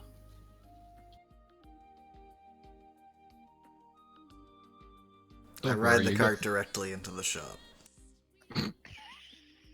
You have Dane with you, at least. Yeah, I think I'm the only one going to Vesa. Well, since this is not an arrest, you don't need help, I guess.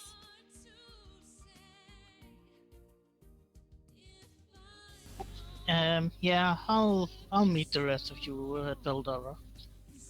Okay. Hopefully you'll find it. Hopefully we find it. Oh, we should also. Wasn't there someone in the city we had some bad news for? Was there? Yeah, I think in what was the city's name? Nightstone. There was one of the dead people where we were asked to bring the news to the family. That is correct. I don't remember who it was we should bring it to.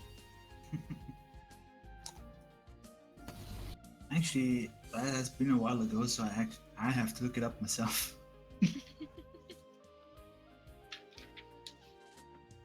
But yeah, so Lazar is going to Duessa, and the others are going to look for Beldora, if I have heard that correctly. Mm-hmm. Let's start with Lazar then. So, the dwarven lady, who has since introduced herself as Ogrek Brighthelm, accompanies you to a slightly damaged building that looks like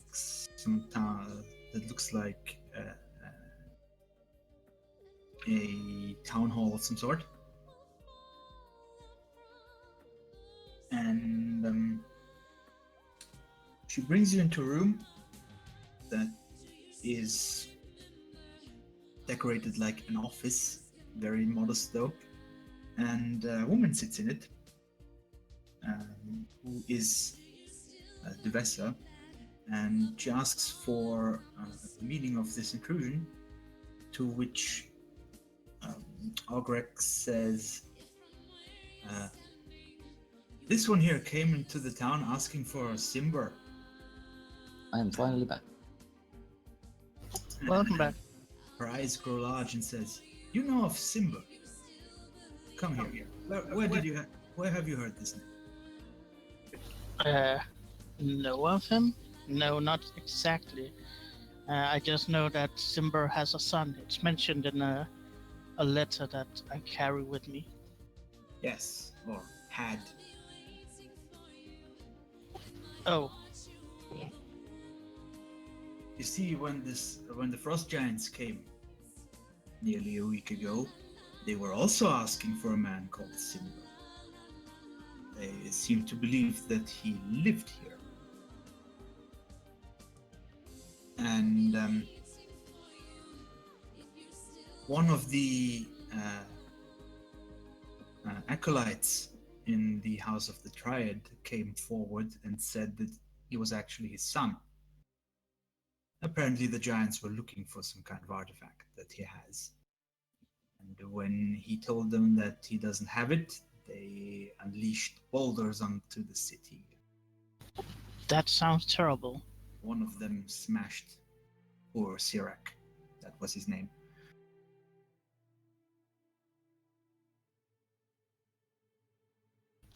Well, I guess my search then ends here.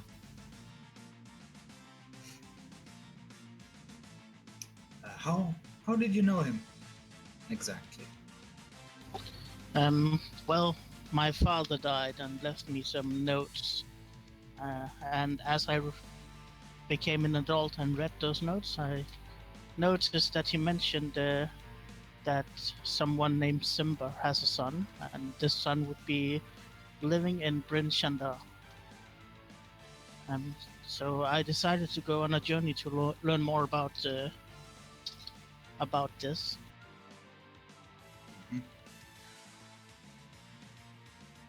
It seems that you have been too late.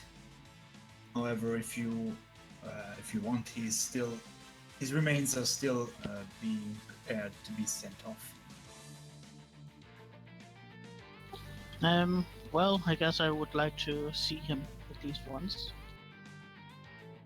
That can be arranged. Also, do you know names from Nightstone?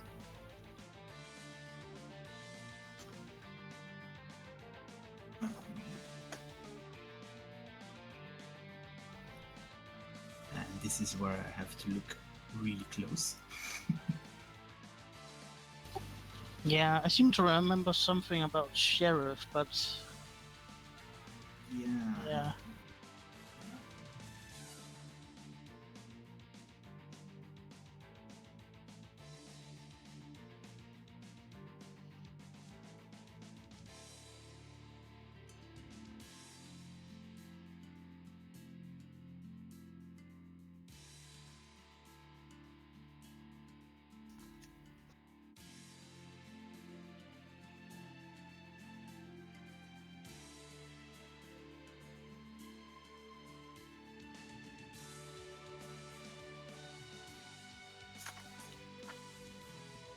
Yeah, she recalls that the sheriff, Markham Southwell, has a daughter that moved to Nightstone. Why? Well, we were in Nightstone before we came here, and they too had met with giants, and this what was the name? Southwell? Yeah. Died, and we were asked if we could bring the news to her father.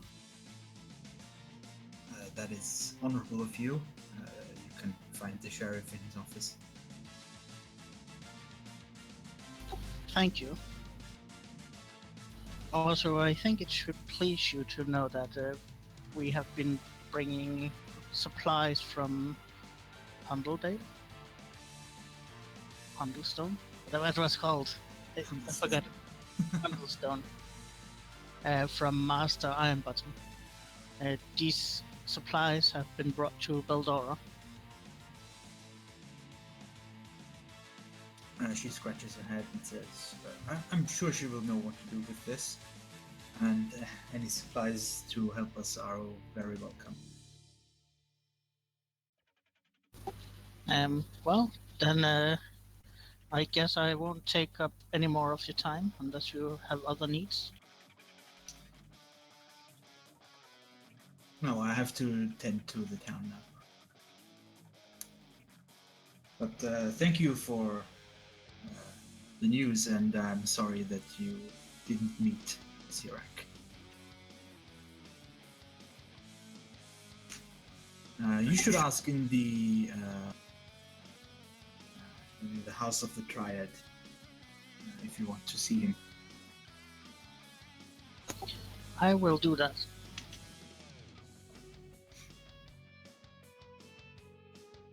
Okay, so after this conversation, I assume you leave and do something else. The other ones have been moving to Beldora to give her the supplies. Yes. You ask around a bit, and eventually you're pointed to a fairly run-down little house where she supposedly lives. And as you get there, she's actually home and asks you what the meaning of this is. She is a very plain-looking woman who, if you wouldn't know better, she almost looks like a homeless person. Well, we have supplies to rebuild the town from a Mr. Ironbottom. She recognizes his name and says, "Oh, thank God. We need those now."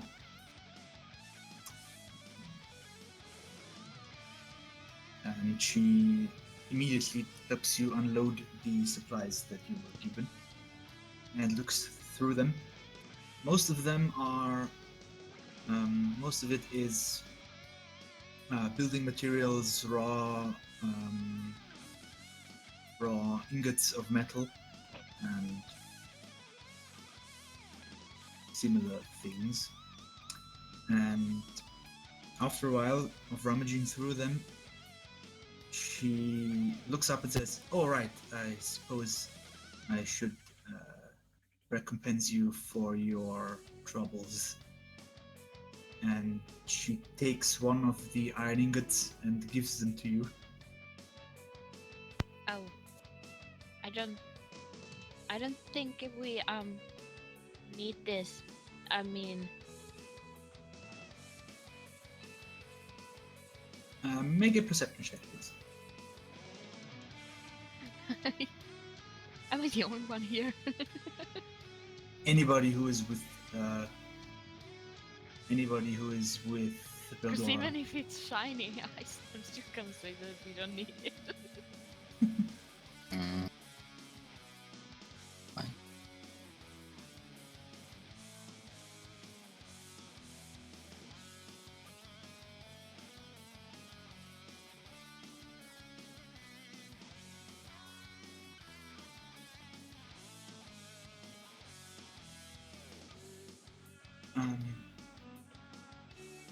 Lum, you notice that there's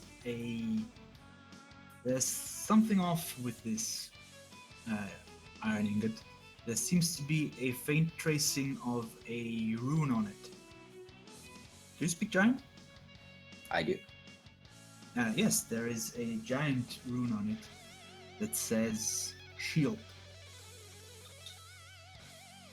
Yes, this is. This It's just a fine silver tracing of it, almost invisible. I just interrupt Mika. Try to kick her. Like, yes, Thank you. Most appreciated. But you didn't need to kick me. Yeah, sorry about that. Accidental.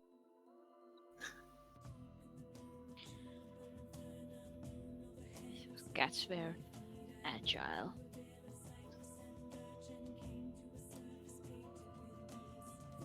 That is a rude stereotype.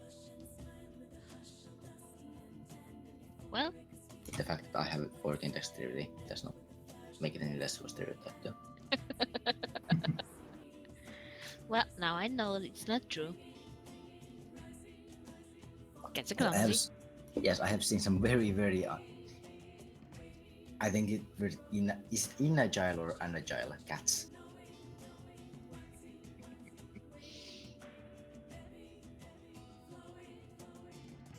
Also, you probably can feel some innate magical properties.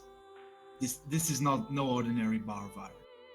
Just Yes, I thank her. And I put it in my backpack.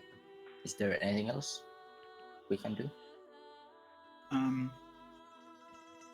Seeing that you know of Thwip, and he trusted you with this, she assumes that you are either Harper's or Harper material.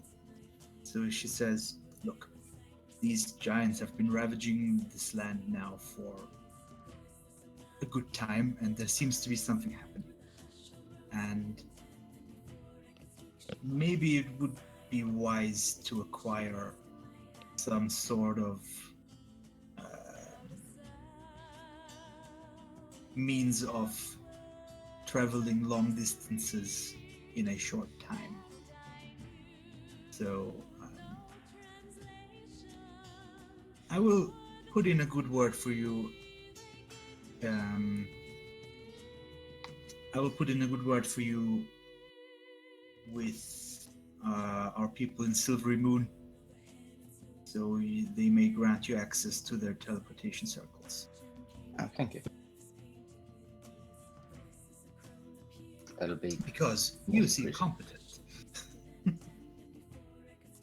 Well, Yeah. we did survive the trek here. Nah, So we're I not- know. I don't know why she would say this. Glowing eyes and an obvious monk.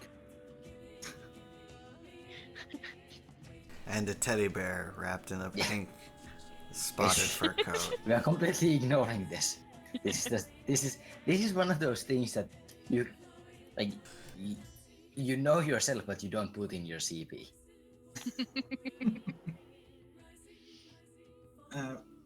For her, the way you're dressed and the fact that you still made it here speaks to your competence. Yeah, I do have a hat with cat ears. I have Um, considerably And less. she excuses herself to go and distribute the materials to the people who are rebuilding. I thank her again, and I start heading up. Yes, if you spend a short rest, you can find out what this ingot of iron actually does. They Is, find are the an- others fine with a short rest? I mean, this is where we came, so we should probably get like an inn to stay at. Wasn't there someone in the group that actually did have identify? Oh yeah, actually, Dane could probably identify it when he's back. And, yeah, we will be looking for an inn that is not gnomish. Well, You will find an inn that's not gnomish. I think that's an easier task than finding an inn that's. I'm just, yeah. I'm just saying that I don't want to see anything with cheese again. There's still a good piece left. That's what I'm worried about. Yeah, the most popular tavern in town is called Kelvin's Comfort.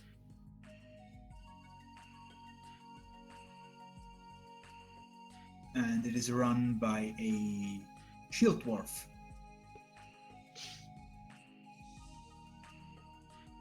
I assume it's located at the street number roughly the 290s. That is the comfort zone for Kelvin temperatures. Yes. So if you ask around, you will probably be pointed in its direction as the best tavern in town.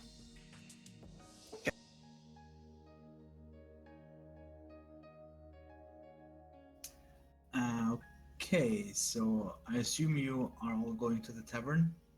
Lizar, where does your way lead? Well, I was going to see the sheriff. Okay. The sheriff is in his office. You can ask around and be pointed to it. Well, I guess I'll then knock on his door. Come in. I walk in. Greetings, Sheriff Southwell. I come from the south and I bring sad news. He looks outside. You would see a middle-aged human man, dark skin, no hair, a goatee, and he looks up at you and says, "Sad news. Not likely I had enough of those recently." Well, I come from the small settlement of Nightstone. It was under attack from giants, and sadly, I have to inform you that your daughter died. He just looks at you for a couple of seconds, and you can see that he is probably holding back his emotions, and he says, "I see. Thank you for letting me know." You are welcome. We were traveling this direction anyway.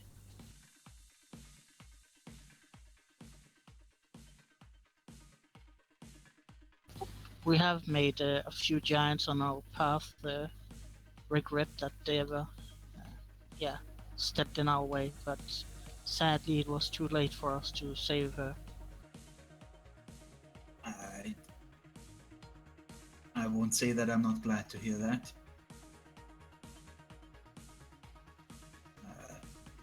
Thank you for your service. I heard that you also brought supplies to the city. That is correct. They were brought to Beldora. For a woman who doesn't seem to like any sort of wealth, she sure has good connections when it comes to times of crisis. But I won't complain about that. Again, I thank you for your service, and I hope you are enjoying your stay in what's left of this. Yeah, I hope so too. But yeah, I just had to give you those news, and then I will be leaving again.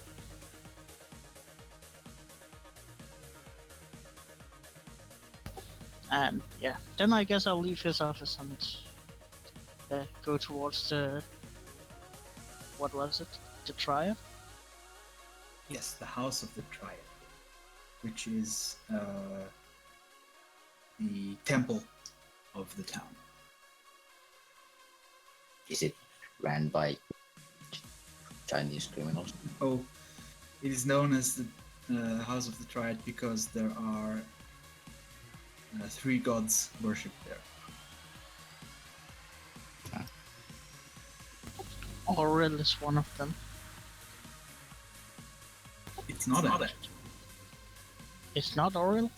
No, it's Tyr, Torm, and Ilmater. Oh, that's strange. Oh well, maybe it was misdirecting the message I got. So you're going there? Yeah.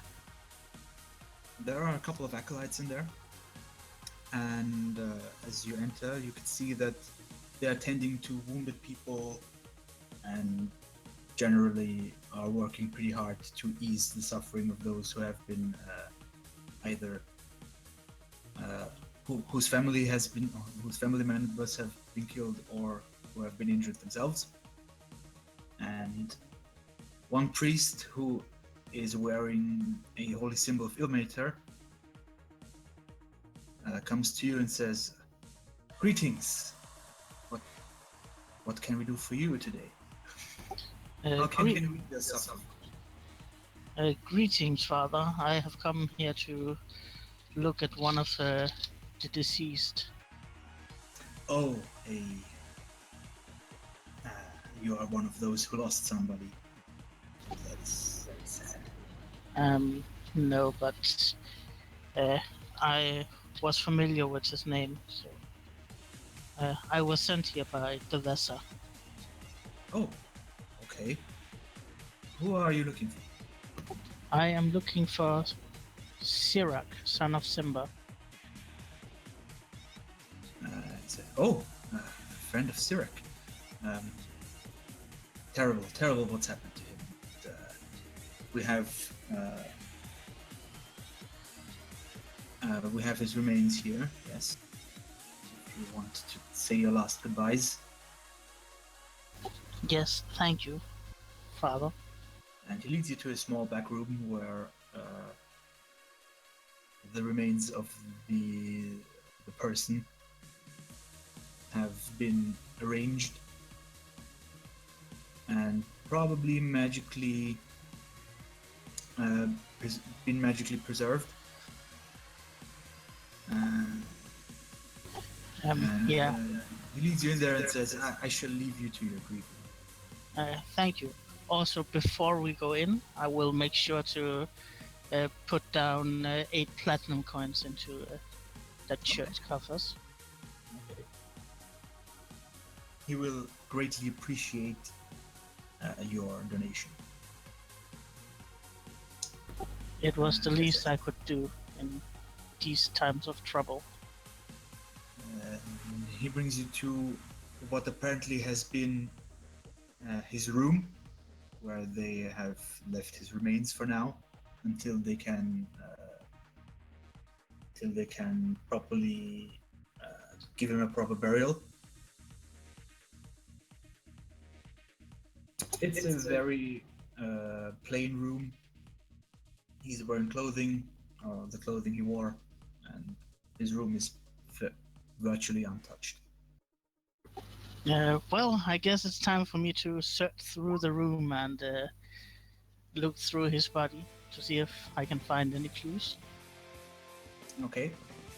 So you look around the room for a bit, and you find in his desk you find a journal,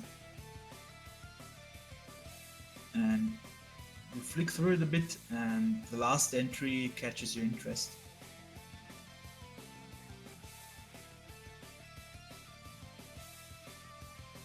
And I will add it to your. I will add it to your handouts. Okay.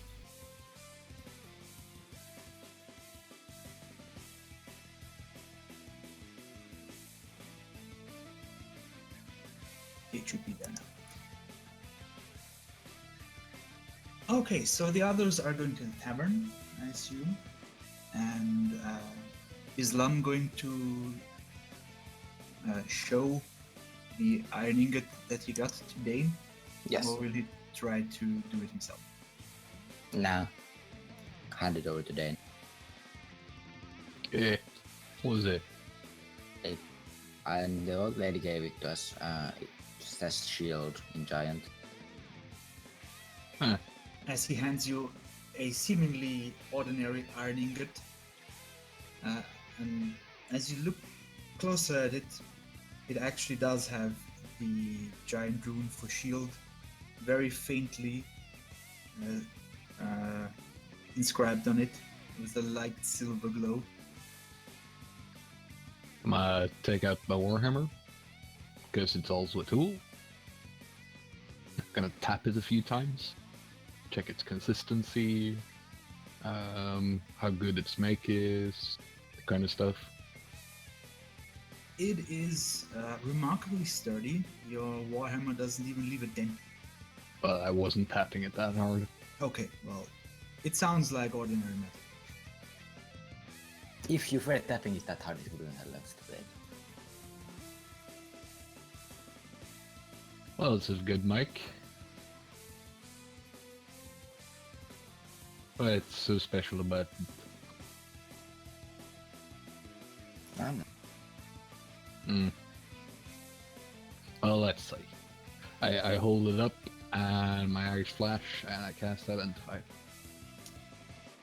It is actually a magical item.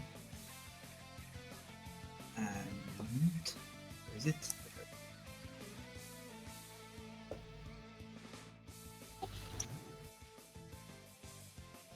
Do you want to share the information, or do you want to know it for yourself first? I'll look at it first. Okay. I will add it to the journal. And there it is. Mm-hmm.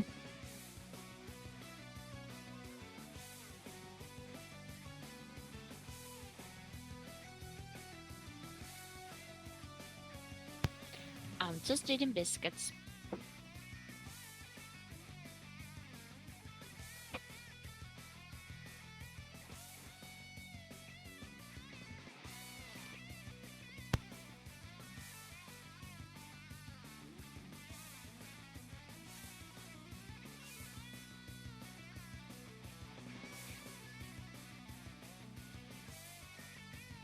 I assume meanwhile the others are going to have some food and drink. Yep.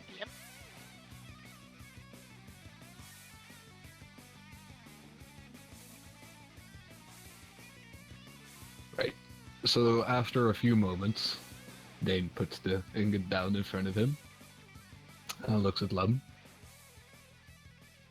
Yeah. This is quite defined. Well, it wasn't really a find. Yeah, it was kind of handed to us. Yes. Well, it's a interesting magical item. It allows you to by itself it shields you just by having it on you. You can allow yourself to take the damage of another. Quite a lot of it, actually. And the most interesting part is you can transfer the enchantment to something else, a shield or a two-handed weapon. Transfer it to a shield, and shield becomes magic, and you actually gain the power to stand back up after a mortal wound. But only if it's cast on a shield. If it's done to a weapon, it just gives it magic property and a little easier to parry with.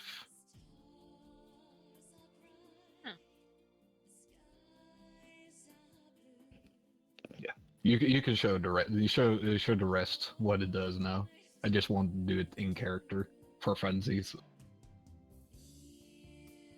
Well, I obviously have no use for such things. I think I'm the only one who uses a shield. I mean, anybody could attune to it. Yes.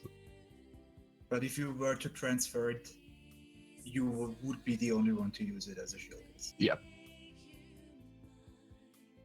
So I have added it to all the journals. I don't know if the show to everybody worked. I don't see anything. Now I do. Ooh. Yes. Oh, that's a lot of text. Oh, I have been waiting to give you one of the giant runic items because I like those very much.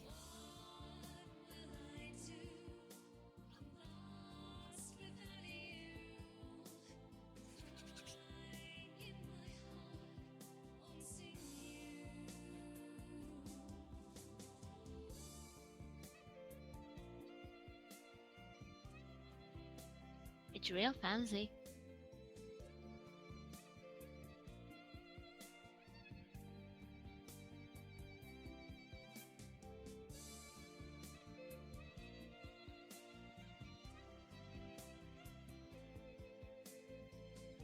Okay, so you're all sitting in the inn.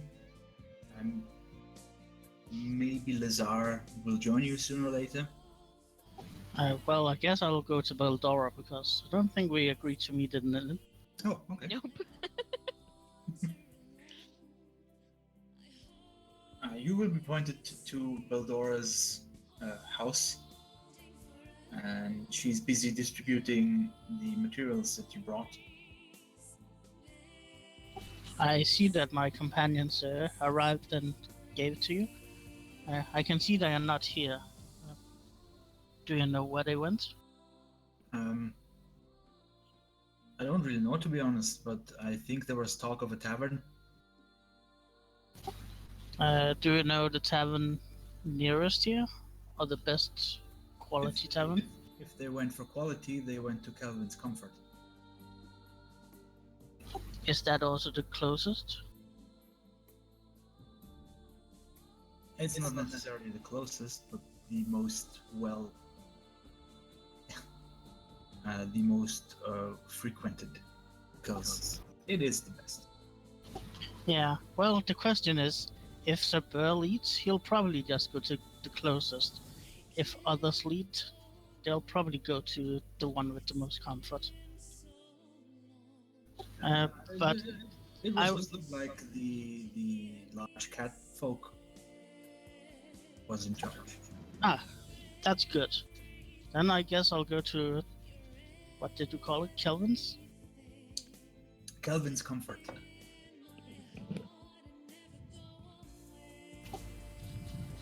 Well, then I'll go to Kelvin's Comfort.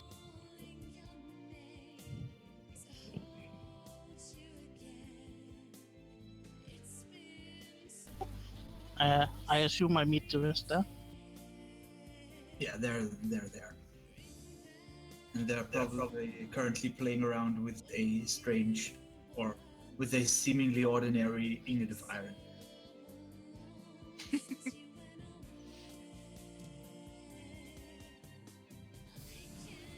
Hey all.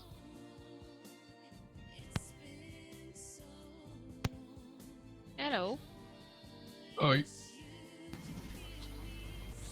Well, I met with the city leader and we talked a bit about Simber and his son. So, and I found out more about the information I had, a possible location. very good. Meanwhile, we were handed this oddity. And I go through with you what it does, so your character also knows it. That sounds quite powerful. Quite. It sounds like something for Sir Burr.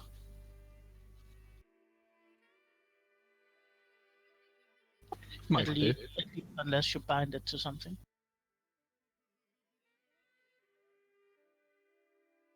Note that the damage he would take from shielding somebody else would not be reduced by his rage. Yep. Yeah, but he's still the one who has most hit points. True.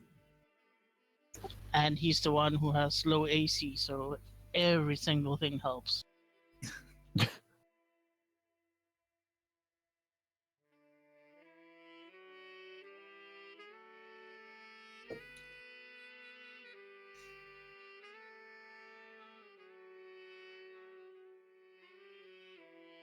And so you're sitting in the tavern contemplating what to do.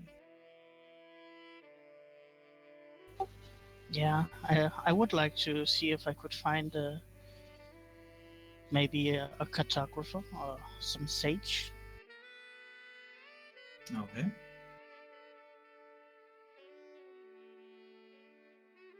You would probably be aware that you have a better chance of finding a sage or some kind of knowledgeable person in the larger cities, which is necessarily located in the 10 towns. Well, isn't Brinchanda large enough? Brinchanda is the largest of the 10, but it's not a large city by any standard, really. You might be able to find somebody with some knowledge. Yeah, well, I guess I mostly need to find someone who knows about the geography of this place. You could probably find somebody who knows a bit about the country. Could I possibly have a map in my Tome of Dwarven History? You might have a map. You wouldn't be sure how accurate it is. It's Because- probably quite old. Long time, Yeah. quite old. The major features would probably match up. Some of the political things that might have changed over the years might be different. Well, just checking in case in case he doesn't find one.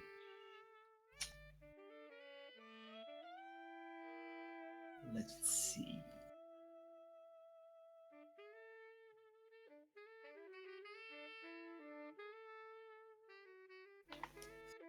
Yeah, I need to find the fork. Oh, okay. And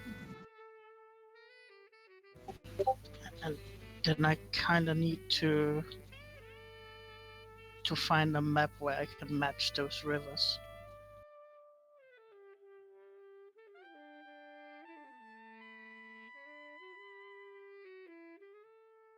You can try and ask around, which would probably be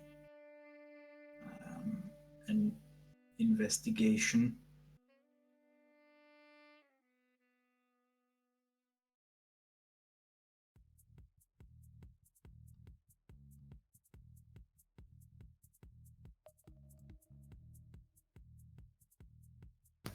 Oh god, of course I roll a 3. You do find a couple of people who have maps, but they are not very detailed.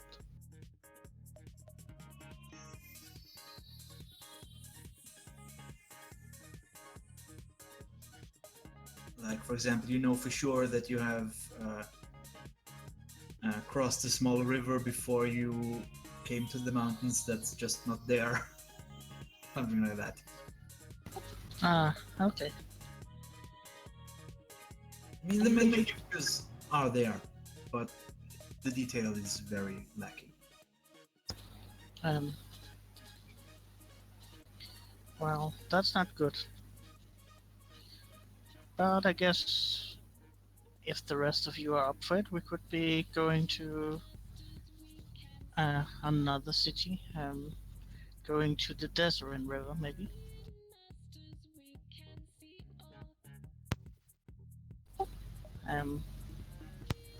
Well, if there's giants Yeah, on the way, didn't possibly. we have a coin with a golden goose? Oh yes, I do.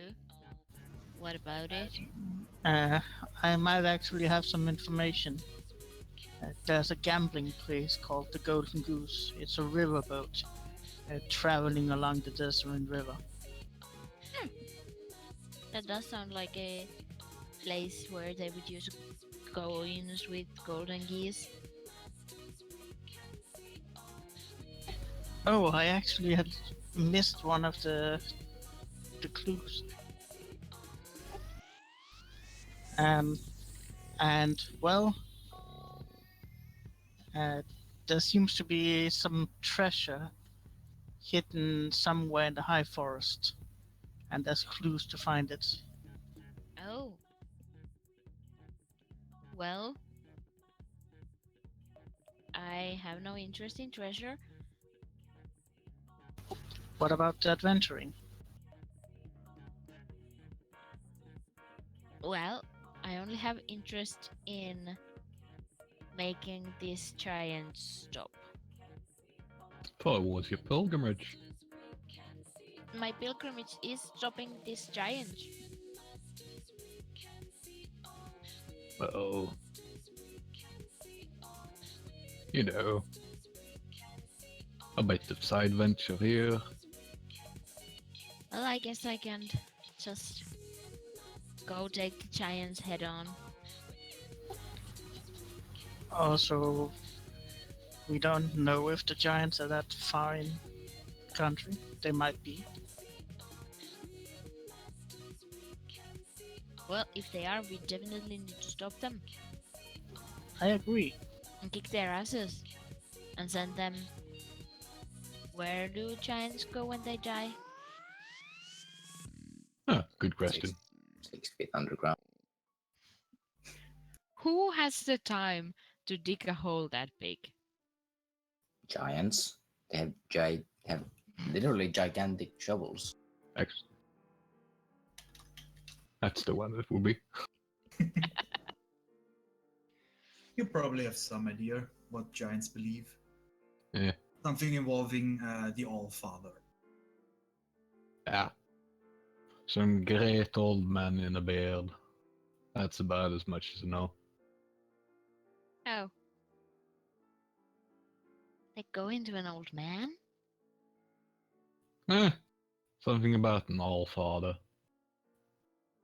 Oh, so like a god thing. It's just the one who just got out of a monastery. We don't serve gods. It's true.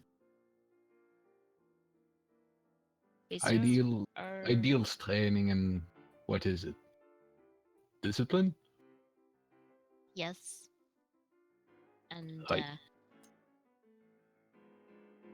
just like being good and balanced inside and outside with other people and with yourself.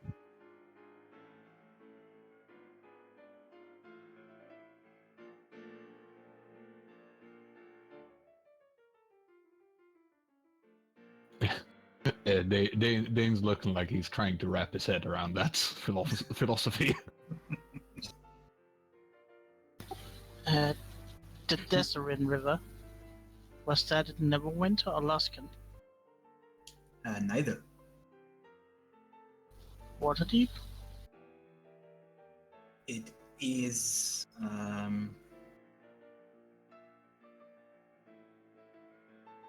it is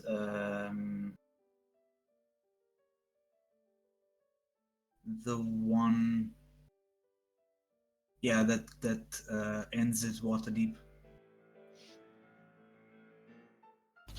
So it's this one?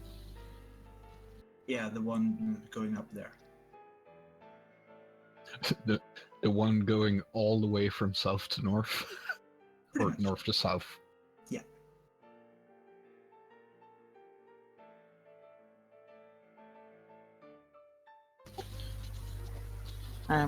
Well, I guess we should At be least I think that's the one. Let me just double check that. actually, Because it's either that one or the one that that branches off at Yatar. yeah, I think we should be heading to Waterdeep. And oh no, I don't know that information about Silvermoon. Not if they don't tell you. What? Oh, well, the lady, Bell, Dora, not Beldor, Doorbell. Beldora said that she'd put on a good word for us to use the teleportation circles of Silver Moon.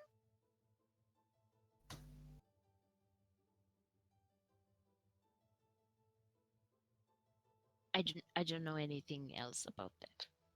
Yeah, she said she'd be putting a good word for us so we can use them. A stack of biscuits walks into the scene with a squeaking sound.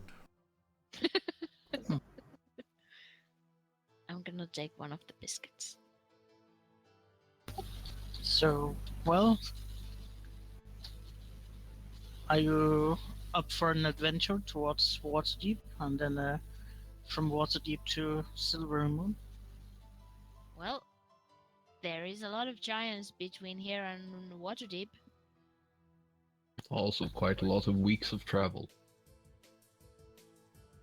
I don't know, I'll have to check my schedule, and I look at Lum. You have time.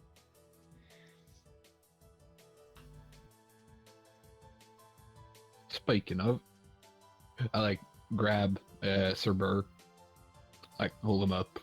Does he have a zipper? My It's a biscuits, backpack. they're everywhere. I take one of the biscuits. Yeah, but does Sir Burr have like a zipper or like a tying or anything like that? There is a zipper mechanism, but it's quite hidden. And the fur. It doesn't zip where you think it would. That sounds weird. Yeah, sounds like we probably shouldn't Oh ask dear. anymore. Don't use the butt flap. There, 13.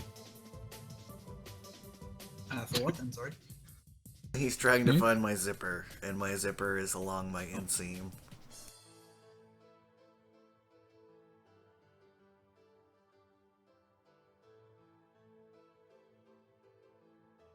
The whole thing comes off over my head.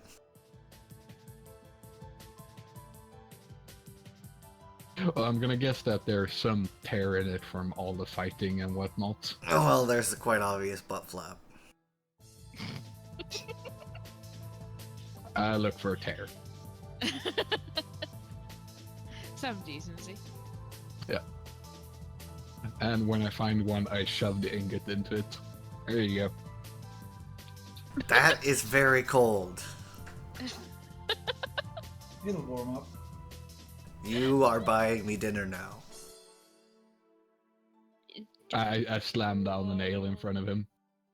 You already have dinner. What with the biscuits and all? That was pre-dinner. Oh, By the way, Kelvin's Comfort serves is one of the few taverns here that serves exclusive spirits from Mirabar. Whatever the hell those are. nothing I care And some about. really, really fancy ales. Well, Mirabar is a city. Yeah, Mirabar is pretty much the largest city in the realm, if I'm not mistaken.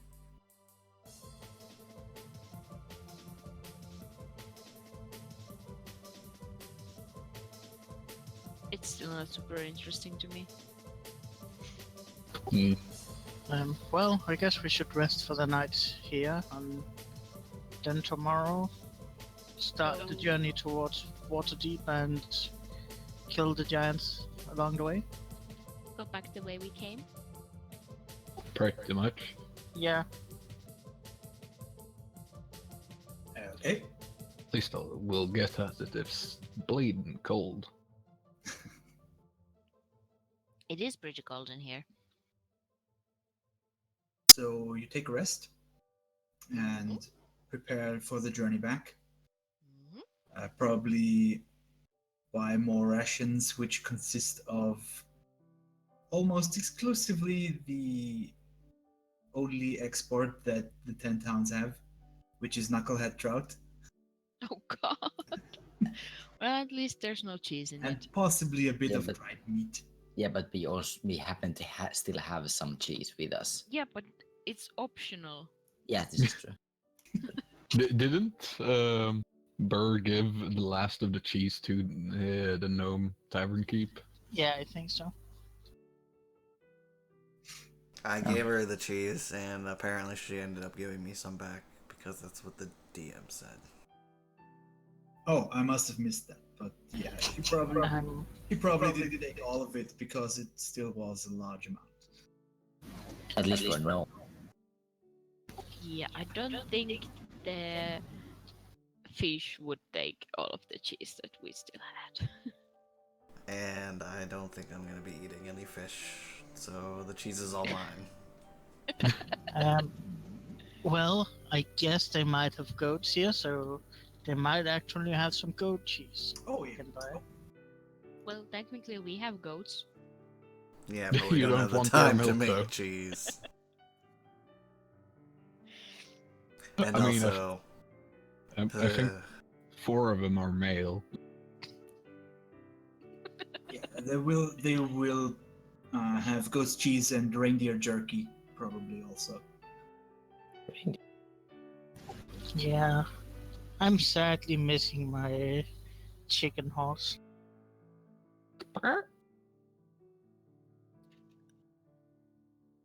Yeah, it was so terrible. What happened to them? Yeah, chicken horse thieves.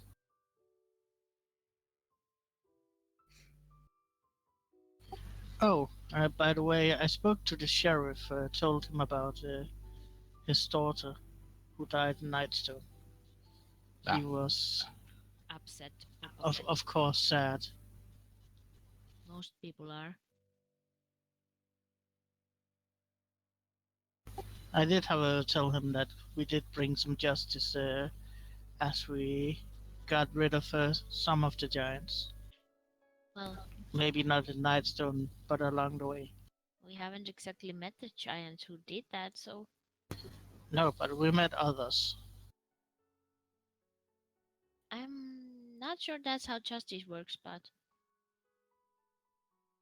it's a comfort, I guess.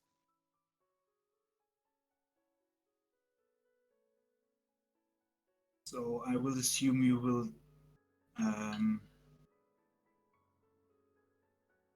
take a day to prepare before you head back, Yeah, and then you head out. And shortly after leaving the area of the 10 towns, you are approached by 2 little lizards who you identify as kobolds. Oh, And do we they though? approach you in a non-threatening manner, and they try to speak to you. By yipping and yapping. They yip in broken draconic. well, that's Dane's field. It's the one of the common languages that I don't know. So I'm like, "Aye, skinks, what you want?" They,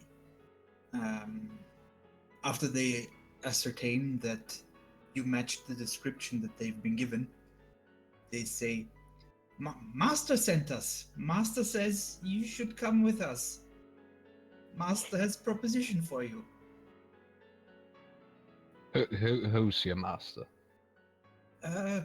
Great red one. Clouthen. Klaus? As you speak his name, they just flinch a little bit. It's Klaus, isn't it? What are you saying about Klaus with the S? Wow. And they say, we're not allowed to speak name. I turn to the others and say, "Well, I don't know how to put this, but apparently the old Mr. Ancient Bloody Dragon has gotten a sneeze about us." What one? The white one was a girl, right? Yes, I'm speaking of the red one. Oh God, no! Wasn't that the mean one or the sleepy? Not exactly. Mean and sleepy? I mean, Grumpy? he was in his youth. Nowadays, it's just I don't know how to describe him. Get off my lawn. Eccentric. That would probably be a good description. That's not so bad then. Some of my teachers wear that. They were called that by other teachers, not by themselves, though. There were probably also dragons. No. They were mostly human. Well, we can't really refuse. Well, we can, but I wouldn't I have a suggest it. feeling that if we refuse, he would be disappointed. Apocalyptically cross. Yeah, Yeah. that That- doesn't mean that we can't. Just not a good idea. I motion for the kobold to jump onto the wagon. Are you planning on turning these kobolds into more teddy warriors? Don't think he can because their master is a little bit scarier than he is. And by Completely. little bit, I mean like, I don't know, 2,000 times, Like 5,000 times. 3 size categories? 3? I think they're 3, because gnome's a small feature. Well, we can. Dragons like gargantuan or something. That could be actually. Yeah, or larger. Okay, then it's like 4, I think. 4 to 5. Yeah, I saw that. In any case, you hear about the skinks? Get up on the cart and just show us the way. They agree and jump on the cart, and they show you the way. And what happens then is for another time. Yay. Much basically what Mika said. Yeah, we can only hope that he's not going to eat us because we did kill those giants that were in his territory. So he might be like, well, thanks, and then dismiss us. I don't think he would call us just to thank us.